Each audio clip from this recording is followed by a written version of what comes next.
புஸ்தகம் 16ஆம் அதிகாரத்தை திருப்பிக் கொள்வோம். மத்தேயு எழுதின சுவிசேஷ புஸ்தகம் 16ஆம் அதிகாரம் 13 முதல் 19 வசனம் வரைக்கும் நான் வாசிக்கிறேன். மத்தேயு எழுதின சுவிசேஷ புஸ்தகம் 16ஆம் அதிகாரம் 13 முதல் 19.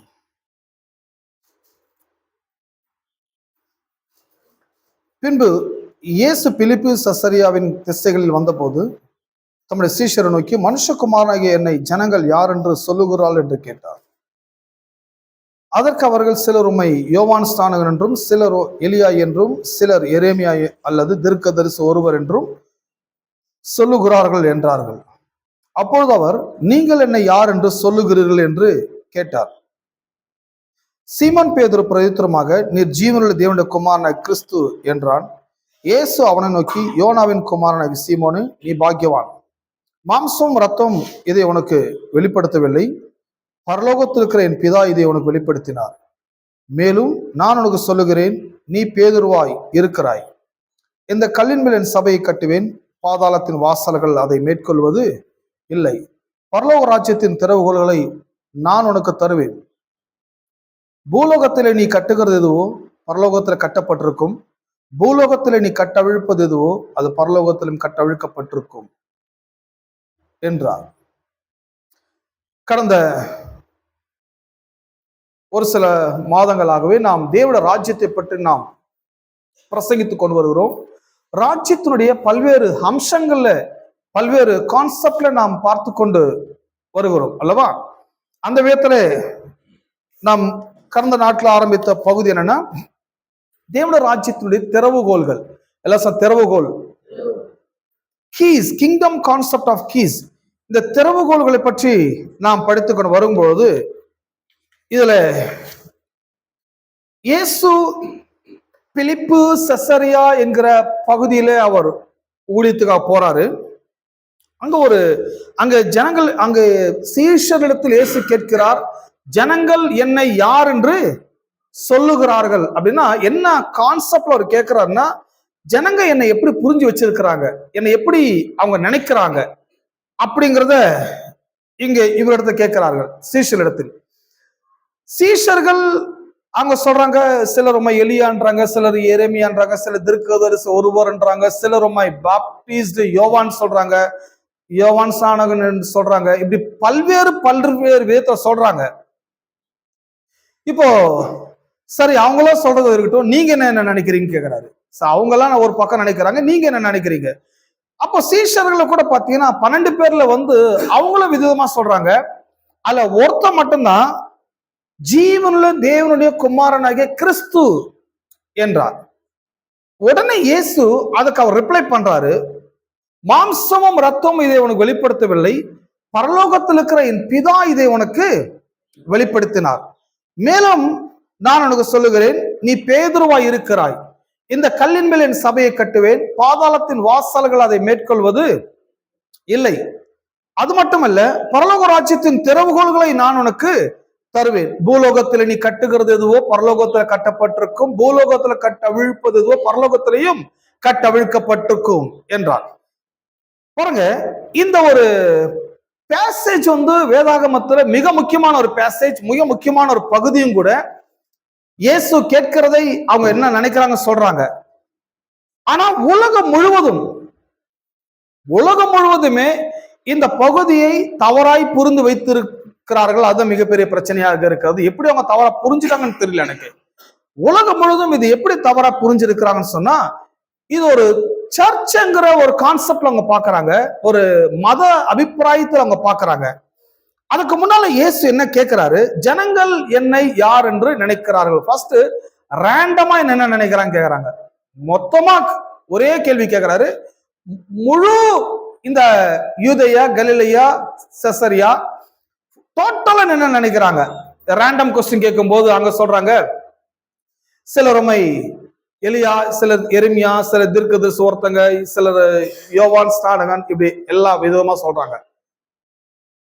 அப்போ லட்சக்கணக்கான ஜனங்க, யூதேயா, செசரியா, கலிலேயா, அந்த இஸ்ரவேல் நாட்டில் இருக்கிற லட்சக்கணக்கான ஜனங்களுடைய பிரச்சனை என்னன்னா, இயேசு 3.5 வருடம் அங்க ஊழியம் பண்றாரு, அங்க அவரோட சஞ்சரிக்கிறாரு, அவர்கள் மத்தியில இருக்கிறார், அவர்கள் மத்தியில உபதேசம் பண்ணுகிறார், அற்புதங்களை நிகழ்த்துகிறார், அதிசயங்களை நிகழ்த்துகிறார். பட் ப்ராப்ளம் என்னன்னா, இந்த லட்சக்கணக்கான ஜனங்க இயேசுநாதரை சரியாய் புரிந்து கொள்ளவில்லை. லட்சக்கணக்கான ஜனங்க ரேண்டமாக ஃபெயிலியர் ஆயிட்டாங்க. இப்போ ஸ்பெசிபிக்கா கேக்குறாங்க, ஃபர்ஸ்ட் ரேண்டம் டெஸ்ட் எடுத்தாச்சு, அதுல ஃபெயில். சரி, இப்ப நீங்க என்ன நினைக்கிறீங்க? இந்த 12 பேர்ல கேக்குறாங்க, 12 பேர்ல பாத்தீங்கன்னா 11 பேர் தப்பா சொல்றாங்க. அப்போ ஒரே ஒரு ஆள் மட்டும்தான், எல்லாம் ஒரு ஆளு, இந்த ஒரு ஆளை பத்தி பேச போறோம். அந்த ஒரு ஆள் தான் கரெக்டா பேசுறான். நீர் ஜீவனுள்ள தேவனுடைய குமாரனாகிய கிறிஸ்து என்று பர்டிகுலர் இயேசு யாருங்கிறத சரியா சொல்றான். இயேசு உடனே என்ன சொல்றாரு? ரிப்ளை பண்றாரு, மாம்சமும் ரத்தமும் இதை உனக்கு வெளிப்படுத்தவில்லை. அதாவது உன்னுடைய ஐம்புலன்கள் அறிவை கொண்டு நான் யார் என்பதை நீ சொல்லவில்லை. எல்லாம் ஐம்புலன்கள் அறிவை கொண்டு, இந்த ஐம்புலன் அறிவுக்கும் வேதத்துக்கும் யூஸ் ஆகாதுன்னு காமிக்க போற பின்னால் உங்களுக்கு. ஐம்புலன்களின் அறிவை கொண்டு நான் யார் என்பதை நீ சொல்லாமல், பரலோகத்தில் இருக்கிற என் பிதா நான் யாருங்கிறதை உனக்கு அவர் வெளிப்படுத்தி இருக்கிறார். அந்த ஸ்பிரிச்சுவல் ஃபாதர் உன்னுடைய ஸ்பிரிட்ல அவர் வெளிப்படுத்தி இருக்கிறார். இந்த வெளிப்பாட்டினால நான் யாருங்கிறத நீ கரெக்டா சொல்லிட்ட. நீ சொன்னதுனால இப்ப அவர் சொல்றாரு, யோனாவின் குமாரனாகிய சீமோனு, இதுதான் அவனுடைய குடும்ப பெயர். யோனாவின் குமாரனாகிய சீமோனு, இதுதான் அவனுடைய பெயர். அவனுடைய பேர் இதுதான். பீட்டர்ன்றது அவனுக்கு கொடுக்கப்பட்ட ஒரு பட்ட பெயர் சொல்ல அல்லது அவனுக்கு உண்டான ஒரு அவனுக்கு இருக்கிற திறமையை பற்றி சொல்லலாம். பேதுருன்றது, பேதுரு அப்படிங்கிறது அவனுடைய குடும்ப பெயர் கிடையாது, அவன் யாருங்கிறதை பிரதிபலிக்கிற பெயர். பேதுருங்கிறது குடும்ப பெயர் இல்ல, அவன் யாருங்கிறதை பிரதிபலிக்கிற பெயர். சில இடத்துல நீங்க பாத்தீங்கன்னா, இயேசுநாதர் சீடர்கள் சில இடத்துல பிரசங்கம் பண்றாங்க.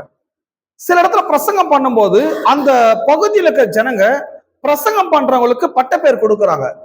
இவங்க மெர்க்குரிஸ் அப்படின்றாங்க. அவ்வளவு பவர்ஃபுல்லா பிரீச் பண்றாங்க. மெர்க்குரிங்கிறது பேர் இல்லைங்க, மெர்க்குரின்றது பவர்ஃபுல்லா அங்க டீச் பண்றாங்களே, பவர்ஃபுல்லா பேசுறாங்களே அப்படிங்கறத அவங்களுக்கு கொடுக்கிற பட்ட பெயர்.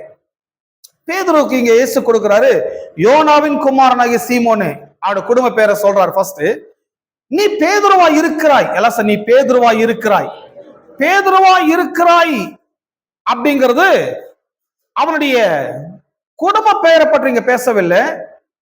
பேதுருவா இருக்கிறாய்ன்றது அவன் யாருங்கிறத இயேசு சொல்லுகிறார். நீ பாறையா இருக்கிற, எல்லாம் பாறையா இருக்கிற, பாறையா இருக்கிற அல்லது கண்மலையா இருக்கிற, ஸ்ட்ராங்கா இருக்கிற. எந்த விதத்துல நீ ஸ்ட்ராங்கா இருக்கிற, எந்த விதத்துல பாறையா இருக்கிறன்னா, நான் யாருங்கிற அறிவு உனக்கு வந்ததுனால, நான் யாருங்கிற புரிதல் உனக்கு தெரிந்ததுனால, என்னை பற்றின புரிதல் பரலோகத்தில் தேவன் உனக்கு வெளிப்படுத்துறதுனால, தேவன் உனக்கு வெளிப்படுத்துறது மட்டுமல்ல, அதை நீ வாயினால அறிக்கை எழுகிற. தேவன் வெளிப்படுத்திருக்கிறார், உன்னுடைய வாயினால் நான் யாருங்கிறத நீ வாயினால் என்ன செய்கிறாய்?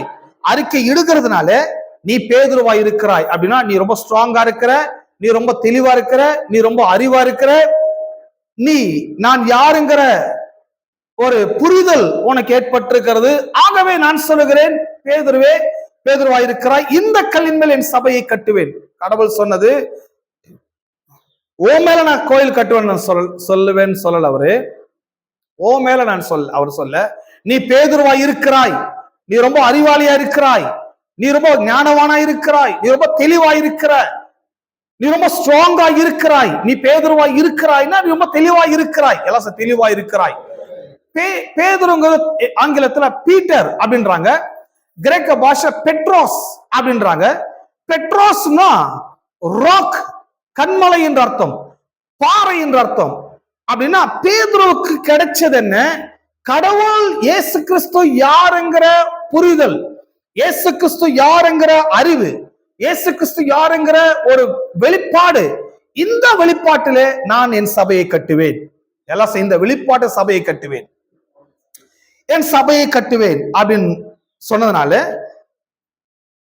எல்லா ஏராளமான கிறிஸ்தவர்கள் என்ன நினைச்சிட்டாங்கன்னு சொன்னா, பேதுரு மேலதான் கோயில் கட்ட வந்தாரு கடவுள், பேதுரு மேல சர்ச்சை கட்டிட்டு பேதுருவுக்கு தான் சாவி கையில கொடுத்திருக்கிறாரு, பேதுரு தான் இதை திறக்கவும் பூட்டவும் கட்டவும் கட்டவிழ்க்கவும் பேதுருவுக்கு தான் அதிகாரம் இருக்குது அப்படின்னு சொல்லி பேதுருவை மேலதான் இயேசு கட்ட வந்தான்னு சொல்றது அது உலகம் முழுவதும் தவறாய் ஜனங்கள் புரிந்து வைத்திருக்கிறார்கள். பெரிய பெரிய திருச்சபைகள் கூட தவறாய் போதிக்கிறார்கள். ஜனங்கள் தவறாய் நினைச்சிருக்கிறாங்க.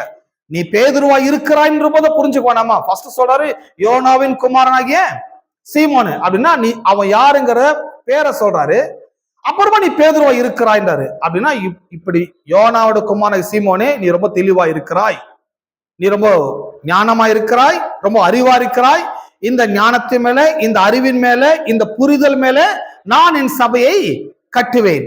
இந்த சபையை கட்டுவேன். இந்த அறிவு மேல கட்டப்படுறவங்க, இந்த அறிவின் மேல, தெளிவின் மேல, இந்த வெளிப்பாட்டு மேல சபை கட்டப்படுறவங்க அவங்க எப்படி இருப்பாங்க, அவங்களுக்கு என்னென்ன அதிகாரம் இருக்குது கட்டுவேன். அவங்களுக்கு சொல்றாரு, சபைக்கு சொல்றாரு, எல்லாம் சபைக்கு சொல்றாரு. சபைன்னு சொன்னா யார் சபை அப்படி சொன்னா தேவனை பற்றின புரிதல் இருக்கிறவர் எல்லாருமே திருச்சபையாக இருக்கிறார்கள். சபையை கட்டுவேன். பரலோக ராஜ்யத்தின் திறவுகோள்களை நான் உனக்கு தருவேன். எல்லாம் பரலோக ராஜ்யத்தின் திறவுகோள்களை நான் உனக்கு தருவேன். நீ பூமியில எவைகளை கட்டுவையோ பரலோகம் கட்டப்பட்டிருக்கும், பூமியில எவைகளை பரலோகத்திலையும் கட்டவிழ்க்கப்பட்டிருக்கும் அப்படின்றதை இங்க சொல்லுவதை கவனிக்கிறோம். அப்போ பேதுருங்கிறது அவன் யாருங்கிறத அறிவிக்கிறது. அவன் அறிக்கை இடுகிற அறிக்கையின் மேலே நான் கோயிலை கட்டுவேன், உன்னோட அறிக்கையின் மீது நான் சபையை கட்டுவேன். இந்த சர்ச் என்பது சர்ச் என்பது சர்ச் சொன்னா இது ஒரு மதம் சம்பந்தப்பட்ட வார்த்தை கிடையாது. ஆனால் ஏராளமான கிறிஸ்தவர்கள் சபை என்றாலோ சர்ச் என்றாலோ அது ஒரு மத ரீதியாக அவங்க பார்க்கறாங்க. அந்த சர்ச்சில் சில மத சம்பிரதாயங்கள் அவங்க ஈடுபடுறாங்க. பட் சர்ச் என்பது கிரேக்க பாஷையில எக்லிஷியா என்று சொல்லப்பட்டுள்ளது. எக்லிஷியா என்கிற வார்த்தை மதம் சம்பந்தப்பட்ட வார்த்தை அல்ல. எக்லிஷியா என்று சொன்னால் அது ஒரு அரசாங்கம் சம்பந்தப்படுத்தப்பட்ட வார்த்தை, எல்லாம் அரசாங்கம் சம்பந்தப்படுத்தப்பட்ட வார்த்தை. சர்ச் என்பது மதம் சம்பந்தப்பட்ட வார்த்தை இல்ல. சர்ச் என்பது அரசாங்கம் சம்பந்தப்படுத்தப்பட்ட வார்த்தை, கவர்மெண்டல் டேர்ம் சொல்றாங்க. அது அர்த்தம் என்ன? வெளியேற்றப்பட்டவர்கள், எல்லாம் வெளியேற்றப்பட்டவர்கள், வெளியே கொண்டு வரப்பட்டவர்கள். யாரை வெளியேற்றப்பட்டவர்கள்? இருளின் அதிகாரத்திலிருந்து, பாவத்தின் பிடியிலிருந்து, பிசாசின் ராஜ்யத்திலிருந்து, உளையான சேற்றில் இருக்கிறவர்களை இயேசு கிறிஸ்துவினுடைய கல்வாரி சிலுவையின் மரணத்தின் மூலமாக அந்த பாவ ராஜ்யத்தில் இருக்கிற ஜனங்களை இயேசு கிறிஸ்து அன்பின் நிமித்தமாக மரணத்தின் மூலமாக ரத்தத்தின் மூலமாக அவர்களை வெளியே கொண்டு வருகிறார். வெளியே கொண்டு வருகிறவர்கள் தான் வேதம் சர்ச் என்று அழைக்கிறது. வெளியேற்றப்பட்டவர்கள் அனைவரும் யாரா இருக்கிறார்கள்? அவங்கதான் சர்ச், அவங்கதான் எக்லிஷியா என்று சொல்லப்பட்டுள்ளது. இந்த சர்ச் என்ற வார்த்தை இது ஒரு மதம் சம்பந்தப்பட்ட வார்த்தை அல்ல, அது அரசாங்கம் சம்பந்தப்படுத்தப்பட்ட வார்த்தை. எந்த விதத்தில் அரசாங்கம் சம்பந்தப்படுத்தப்பட்ட வார்த்தை நம்ம படிக்க போகிறோம். நாம் அனைவரும் இயேசு கிறிஸ்துவினுடைய மரணத்தின் மூலமா வெளியேற்றப்பட்டவர்கள். எத்தனை பேர் நம்புகிறீர்கள் அதை? எல்லாம் நான் பிசாசினுடைய ராஜ்யத்திலிருந்து, அந்தகார இருளிலிருந்து, உளையான சேற்றிலிருந்து, பாவத்தின் இருந்து நான் விடுதலை ஆக்கப்பட்டிருக்கிறேன். இந்த விடுதலை ஆக்கப்பட்டவர்கள் தான் வேதம் சொல்லுகிறது சபை என்று சொல்லுகிறது. நாம தான் இயேசு கிறிஸ்துனுடைய சபையாக இருக்கிறோம். நாம தான் இயேசு கிறிஸ்துடைய பாடி ஆஃப் கிரைஸ்டாக, அவருடைய போர்ட் மெம்பர்ஸாக இருக்கிறோம். அவருடைய சரீரத்தின் அவயவங்களாக, சரீர அங்கமாய் நாம் இருக்கிறோம். ஆமென். அப்போ நாம திருச்சபை என்பது இயேசு கிறிஸ்துவோட சரீரம் ஆயிருக்கிறோம். அவருடைய சரீரத்தின் ஒரு பாகம்.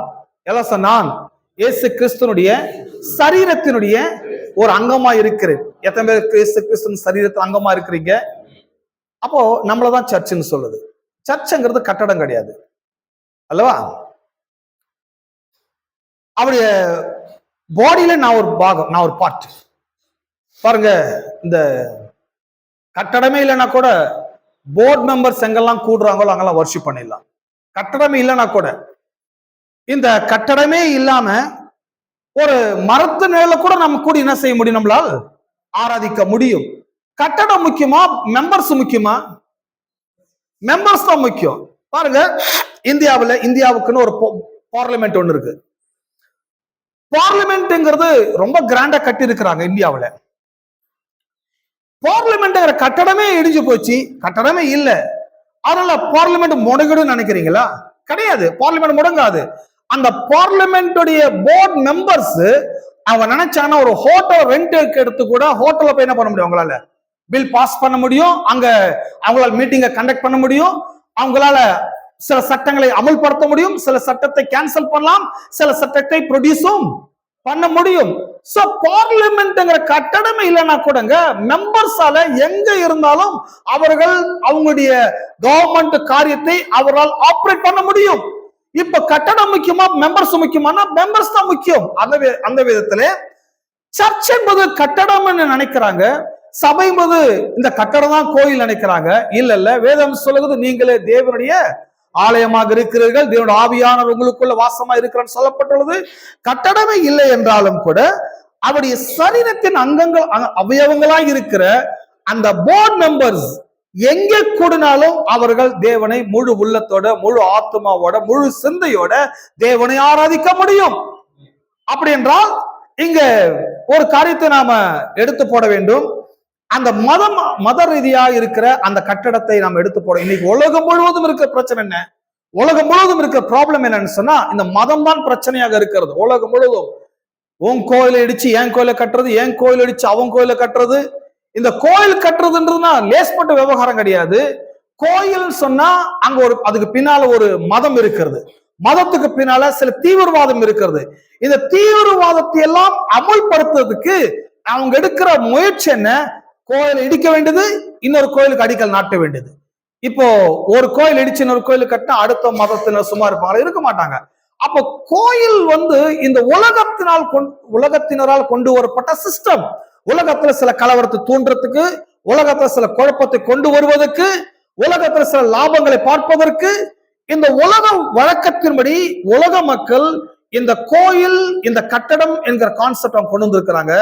கிறிஸ்தவர்களும் இது விதி விலக்கல்ல, கிறிஸ்தவர்களும் அதே ஆஸ்பெக்ட்ல தான் அவங்களும் இருக்கிறாங்க. அவங்களுக்கு கூட நோக்கம் என்ன, எப்படியாச்சும் ஒரு கோயிலை கட்டி எப்படியாச்சும் நம்முடைய கோயிலை நம்ம பெருசாக்கி, நம்முடைய கோயில் உலகத்திலே பெரிய பிரபலமாக்கி, அத மாசா நம்ம கடவுளை ஆராதனை பண்ணணும், உலகம் முழுவதும் இந்த கோயிலை எட்டி பார்க்கணும் அப்படின்னு சொல்லி கிறிஸ்தவர்களும் அந்த மத ரீதியாக தான் அவங்க செயல்பட்டு கொண்டு வருகிறாங்க. ஆனா இயேசு கிறிஸ்து இந்த உலகத்துக்கு வந்தது அவர் ஒரு புது கோயிலை கட்டவோ, அவர் ஒரு புது மதத்தை ஸ்தாபிக்கவோ வராமல், அவர் இயேசு கிறிஸ்து உலகத்துக்கு வந்தது ஒரு புதிய அரசாங்கத்தை உருவாக்க வந்திருக்கிறார். அந்த புதிய அரசாங்கத்துக்குள்ள போர்டு மெம்பர்ஸை ஏற்படுத்த வந்திருக்கிறார். அந்த போர்டு மெம்பர்ஸ்க்கு, அந்த அரசாங்கத்துக்குள் வருகிற அந்த மெம்பர்ஸ்க்கு சில பவர், சில அத்தாரிட்டியை அவங்களுக்கு கொடுக்கிறார். போர்டு மெம்பர் ஆயிருந்தா மட்டும் போதாது, அந்த மெம்பர்ஸ் கண்டிப்பா என்ன இருக்கணும், பவர் அண்ட் அத்தாரிட்டி இருக்க வேண்டும் அல்லவா? சரி, இந்த மத்திய சுவிசேஷ புத்தகத்தை இப்ப வாசித்த பகுதியில் ரெண்டு விஷயத்தை வாட்ச் பண்றோம். ஒன்னு சபை, இன்னொன்னு சாவி. சபை அல்ல, இன்னொன்னு திறவுகோல். ஒன்னு எல்லாம் சபை. சபை என்பது நாம் தான் சபை என்று சொல்லப்பட்டுள்ளது. இந்த வித சபை கிறிஸ்துவனுடைய அவருடைய சரீரத்தின் ஒரு பாகமாய் நான் இருக்கிறேன். எல்லாம் சொன்னான் இயேசு கிறிஸ்துவனுடைய சரீரத்தின் ஒரு அவயவமாய் இருக்கிறேன். அப்போ அவரோட நீங்க இணைஞ்சிருக்கிறீங்க. ஒரு போர்ஷன் இணைஞ்சிருந்தா மட்டும் போதாது, உங்களுக்கு சில திறவுகோள்களை கொடுக்கிறார். எல்லாம் திறவுகோல். அவரோட இருக்கிறீங்க, ஆனா அவரோட இருக்கிறதுக்கு சில அறிவு எனக்கு தேவை. அவரோட லைஃப் லாங் நான் வாழணும், அவரை நான் புரிஞ்சுன்னு இருக்கணும், அவருடைய சித்தத்தையெல்லாம் நான் அறியணும், அவருடைய சித்தத்தையெல்லாம் நான் இந்த உலகத்துல எஸ்டாப்ளிஷ் பண்ணணும். அப்படின்னா அவரோடு இருந்தா மட்டும் போதாது, அவர் கூட இருக்கிற சில அறிவும் எனக்கு தேவைப்படுகிறது, எப்படி அவரோட வாழணும்ங்கிறது. கிறிஸ்தவனா இருந்தா மட்டும் போதாது, கிறிஸ்தவனுக்கு என்ன தேவைப்படுகிறது, அறிவும் தேவைப்படுகிறது. பாருங்க, அந்த லைஃப் பார்ட்னர் விஷயத்துல வரும்போது, லைஃப் பார்ட்னர்ஸ்குள்ள ஏன் டிவோர்ஸ் எல்லாம் வருது, விவாகரத்து இதெல்லாம் ஏன் வருது, ஃப்ரெண்ட்ஷிப் எல்லாம் ஏன் உடையுது, சிநேகிதம் ஏன் பிரியுது? ஃப்ரெண்ட்ஷிப்பா இருப்பது முக்கியம் இல்ல, அந்த ஃப்ரெண்ட்ஷிப்னா என்னன்றதை புரிஞ்சுக்கணும், அதை பற்றி அறிவு இருக்கணும். குடும்பமாய் வந்துட்டோம், கணவன் மனைவியா ஆயிட்டோன்றது முக்கியம் இல்ல, கணவன் மனைவிங்கிற ஒரு கான்செப்டை புரிஞ்சுக்கணும், இந்த பந்தம் எதுக்குன்னு தெரிஞ்சுக்கணும், ஒருவரை ஒருவர் அறிந்து இருக்கணும். அந்த அறிவு இல்லைன்னா பாருங்க, அந்த ஃபேமிலியில அவங்களால லைஃப் லாங் ரன் பண்ணவே முடியாது. கண்டிப்பா அது பிரேக் ஆயிடும், கண்டிப்பா அது உடைஞ்சிரும் கூட.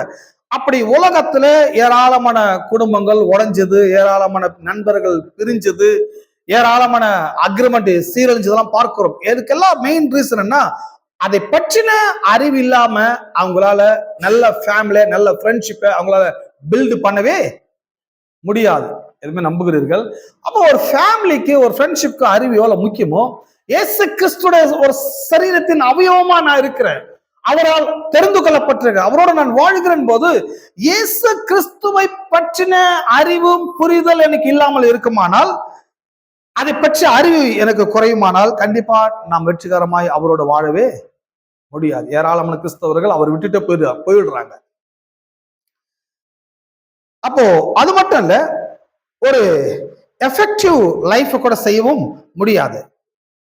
In effect, Jesus was saying, in the same way that Caesar is lord of his government and has created his senate, his ecclesia, his cabinet, I also will build my cabinet on the fact that I am Christ. இந்த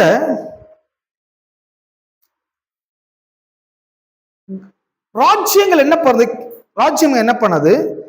ஒவ்வொரு government ஒரு senate என்கிற ஒரு குரூப்பை form பண்றாங்க. இந்த senate என்கிற ஒரு குரூப் என்ன சொல்றாங்க? அவங்க ஒரு கேபினெட், அவங்க ஒரு அரசாங்கத்தினுடைய ஒரு பிரதிநிதிகள், அவங்க ஒரு குழுவா இருக்கிறாங்க. இந்த கேபினெட் எப்படிப்பட்டவங்கன்னு சொன்னா, எல்லா அதிகாரத்தையும் எல்லா வல்லமையும் அவர்கள் பெற்றவர்கள். இந்த அதிகாரத்தை கொடுப்பது யார்? இந்த செனட் என்கிற ஒரு பீப்புளுக்கு, இந்த குரூப்புக்கு அதிகாரத்தை வழங்குவது யாருன்னா, அந்த ராஜ்யத்துடைய அந்த டெமோக்ரசி, அந்த ராஜ்யத்துடைய அந்த ஜனநாயகமே அந்த குரூப்புக்கு அவங்க பவர் என்ன பண்றாங்க? கொடுக்கறாங்க. இயேசு அதான் சொல்றாரு, ஐ ஆம் த Christ, anointed king, அபிஷேகப்பட்டவர், the Lord of Lords and Son of living God. He said to Peter, upon the rock of your confession of who I am, I will build my government, I will build my senate, my cabinet, my administrators who will carry out of my wishes and my will. So Jesus established not a religion but a political force. இதெல்லாம் ஆங்கிலத்தில் இருக்கிறதுனால நான் தமிழ்ல சொல்ல முடியல, அதனால இதை படிச்சுட்டு நான் உங்களுக்கு இன்ஃபார்ம் பண்ணிடுறேன். இயேசு இந்த உலகத்துல வரும்பொழுது, இந்த கல்லின் மேல் என் சபையை கட்டுவேன், எலாசா கல்லின் மேல் சபையை கட்டுவேன். இதுதான் ஒரு பெரிய பிரச்சனையா மாறிச்சு. சபையை கட்டுவேன்றது அவர் சொன்ன வார்த்தையை எப்படி எல்லாரும் தப்பா புரிஞ்சு தப்பா மொழிபெயர்த்தாங்க நம்ம சொல்றோம். ஆனா இதோட ஒரிஜினல் மூல பாஷை என்ன சொல்லுது? I will build my government. நான் இந்த கல்லின் மேல் என் அரசாங்கத்தை நான் ஸ்தாபிப்பேன், கட்டுவேன். I will build my senate. நான் ஒரு பொலிட்டிக்கல் ஃபோர்ஸ் குரூப்பை நான் கட்டுவேன், ஒரு குழுவை நான் ஏற்படுத்துவேன். My administrators will carry out of my wishes and my will. என்னுடைய நிர்வாகிகள், என்னால் தெரிந்து கொள்ளப்பட்டவர்கள், என்னால் அழைக்கப்பட்டவர்கள், என்னால் ரட்சிப்பை பெற்றவர்கள், இவங்க எல்லாரும் என்ன பண்ணுவாங்க? என்னுடைய சித்தத்தை, என்னுடைய விருப்பத்தை இந்த உலகத்துக்கு அவர்கள் கொண்டு செல்வார்கள். விளங்குதா உங்களுக்கு நான் பேசுறது? நம்மள என்ன சொல்றாங்க புரியும்படி நான் சொல்லிடுறேன். இன்று நாம தான் கிறிஸ்துவினுடைய சர்ச் என்று சொல்லப்பட்டுள்ளது. நாம தான் இயேசு கிறிஸ்துவினுடைய சித்தத்தை இந்த உலகத்துக்கு கொண்டு செல்கிறவர்கள், பறைசாற்றுகிறவர்கள். அது மட்டுமல்ல, இந்த கவர்மெண்ட்டை இந்த இடத்துல நிர்வகிக்கிறவர்கள். பரலோக ராஜ்யத்தோட அரசாங்கத்தை பூலோகத்துல நாம் என்ன செய்கிறோம்? நிர்வகிக்கிறோம். நாம் எல்லாரும் நிர்வாகிகள், நாம் எல்லாரும் தேவராஜ்யத்தின் குடிமக்கள், நாம் எல்லாரும் அவருடைய அரசியல் குரூப் சார்ந்த ஜனங்கள். நாம் ஒரு அதிகாரமிக்க வல்லமை மிக்க மனிதர்கள் என்று வேதம் இந்த திருச்சபையாருக்கு சொல்லுகிறது. இவங்க என்ன பண்ணுவாங்களா? இந்த சபையார் என்ன பண்ணுவாங்கன்றாங்க. I will build my government சொல்றால, நான் என் சபையை கட்டுவேன்னு சொன்னார் அல்லவா? ஏன் இந்த சபையை நான் கட்டுவேன்? இந்த கல்லின் மேல இவங்க தான் என் சித்தத்தை கொண்டு போவாங்க, இவங்க என் விருப்பத்தையெல்லாம் நிறைவேற்றுவாங்க. அப்போ திருச்சபை யார் அப்படின்னா, நாம தான் திருச்சபையாக இருக்கிறோம். இங்க இருக்கிற ஒவ்வொருவரும் இயேசு கிறிஸ்துடைய சொந்த ரத்தத்தால் மீட்கப்பட்ட சர்ச்சாக நீங்கள் இருக்கிறீர்கள். நீங்க தான் செனட், நீங்க ஒரு அட்மினிஸ்ட்ரேட்டர், நீங்க ஒரு கேபினெட், நீங்க ஒரு கடவுளால் அழைக்கப்பட்ட ஒரு அழைப்பை பெற்றவர்கள், நீங்க ஒரு அதிகாரம் மிக்கவர்கள், வல்லமை மிக்கவர்கள். இவங்களதான் சபை என்று வேதம் சொல்லுகிறது. சபைன்னு சொன்ன அதிகாரம், வல்லமை, தேவ சித்தத்தை புரிந்து அதை எடுத்துக்கொண்டு செல்லுகிறவர்கள், நிர்வகிக்கிறவர்கள். அப்போ இவங்க எல்லாம் எவ்வளவு பவர்ஃபுல்லானவங்க. சர்ச்சுன்னு சொன்னா மிகவும் தெளிவானவர்கள், மிகவும் அறிவானவர்கள் என்று சொல்லப்பட்டுள்ளது. நான் ஏற்கனவே சொன்னது மாதிரி லட்சக்கணக்கான ஜனங்க இயேசுநாதர் யாருன்னு சரியா சொல்ல, ஆனா ஒருத்த மட்டும் கரெக்டா சொன்னா அப்படின்னா என்ன அர்த்தத்துல அதை சொல்றாங்க. இவர் யாருங்கிறது எல்லாரும் பாக்குறாங்க, எல்லாரும் கேட்கறாங்க, எல்லாரும் கவனிக்கிறாங்க. பட் அவரை பற்றின அறிவு யாருக்கும் அவ்வளவு சீக்கிரம் எல்லாருக்கும் கிடைக்கல. பட் ப்ராப்ளம் என்ன, அதே தான் இன்னைக்கு திருச்சபை பிரச்சனை என்னன்னா, இயேசு கிறிஸ்துவ பற்றின பிரசங்கங்கள் எல்லாருக்கும் ரேண்டமா பிரசங்கிக்கப்படுகிறது. எல்லாரும் கேட்கறாங்க, எல்லாரும் கவனிக்கிறாங்க. பட் எல்லாருக்கும் இயேசு கிறிஸ்து யாருங்கிற அறிவு உண்டாகுதானா, அங்கதான் பிரச்சனை. எல்லாருக்கும் இயேசு கிறிஸ்து யாருங்கிற அறிவு, இயேசு கிறிஸ்து எதை ஸ்தாபிக்க வந்தார், எதை கொடுக்க வந்தார், எப்படிப்பட்டவளாய் அவர் நம்மளை பார்க்கிறார், நமக்கு எவ்வளவு வல்லமை அதிகாரம் இருக்கிறது, நம்மால் என்னவெல்லாம் செய்ய முடியும் என்கிற அறிவும் புரிதலும் தெளிவும் ஞானமும் அந்த வெளிப்பாடும் எல்லாருக்கும் கிடைக்க போறது இல்ல. அது 1-2 தான் கிடைக்குது. ஆனா 1-2க்கு ஒருத்தர் 2 பேர் தான் கிடைக்கணும்ன்றது தேவ சித்தமான கிடையாது. எல்லாருக்குமே கிடைக்கணும் தேவ சித்தம். ஆனா எல்லாரும் அதை பெறுவதற்கான ஈடுபாடுல அவங்க கிடையாது. அதை பெறுவதற்கான ஈடுபாடுல ஏன் கிடையாதுன்னா, அவங்க இயேசுவை அப்படி பார்ப்பது கிடையாது. அவர் ஒரு மதத்தை தலைவராக, மத போதகராக, மத ரீதியாக அணுகுவதனாலையும், கடவுளுடைய வார்த்தைகளை இவங்க மாம்ச ரத்தம் இந்த சென்ஸ் நாலேஜ் கேட்டபடி, இந்த ஐம்புலன்களின் அறிவுக்கேற்றபடி வசனங்களை அவர்கள் புரிந்து கொள்வதனாலே அவர்கள் திறம்பட நிர்வகிக்கவோ, திறம்பட தேவனுடைய சித்தத்தை செயல்படுத்தவோ அவர்களால் முடியவில்லை. விளங்குது நினைக்கிறேன். அதாவது நாம கேட்கிற வசனம் எனக்கு 2 விதத்துல அது எனக்கு ரிவீல்டு பண்ணோம். ஒண்ணு, என்னுடைய அறிவுக்கேற்றபடி நான் புரிஞ்சுக்க முடியும்.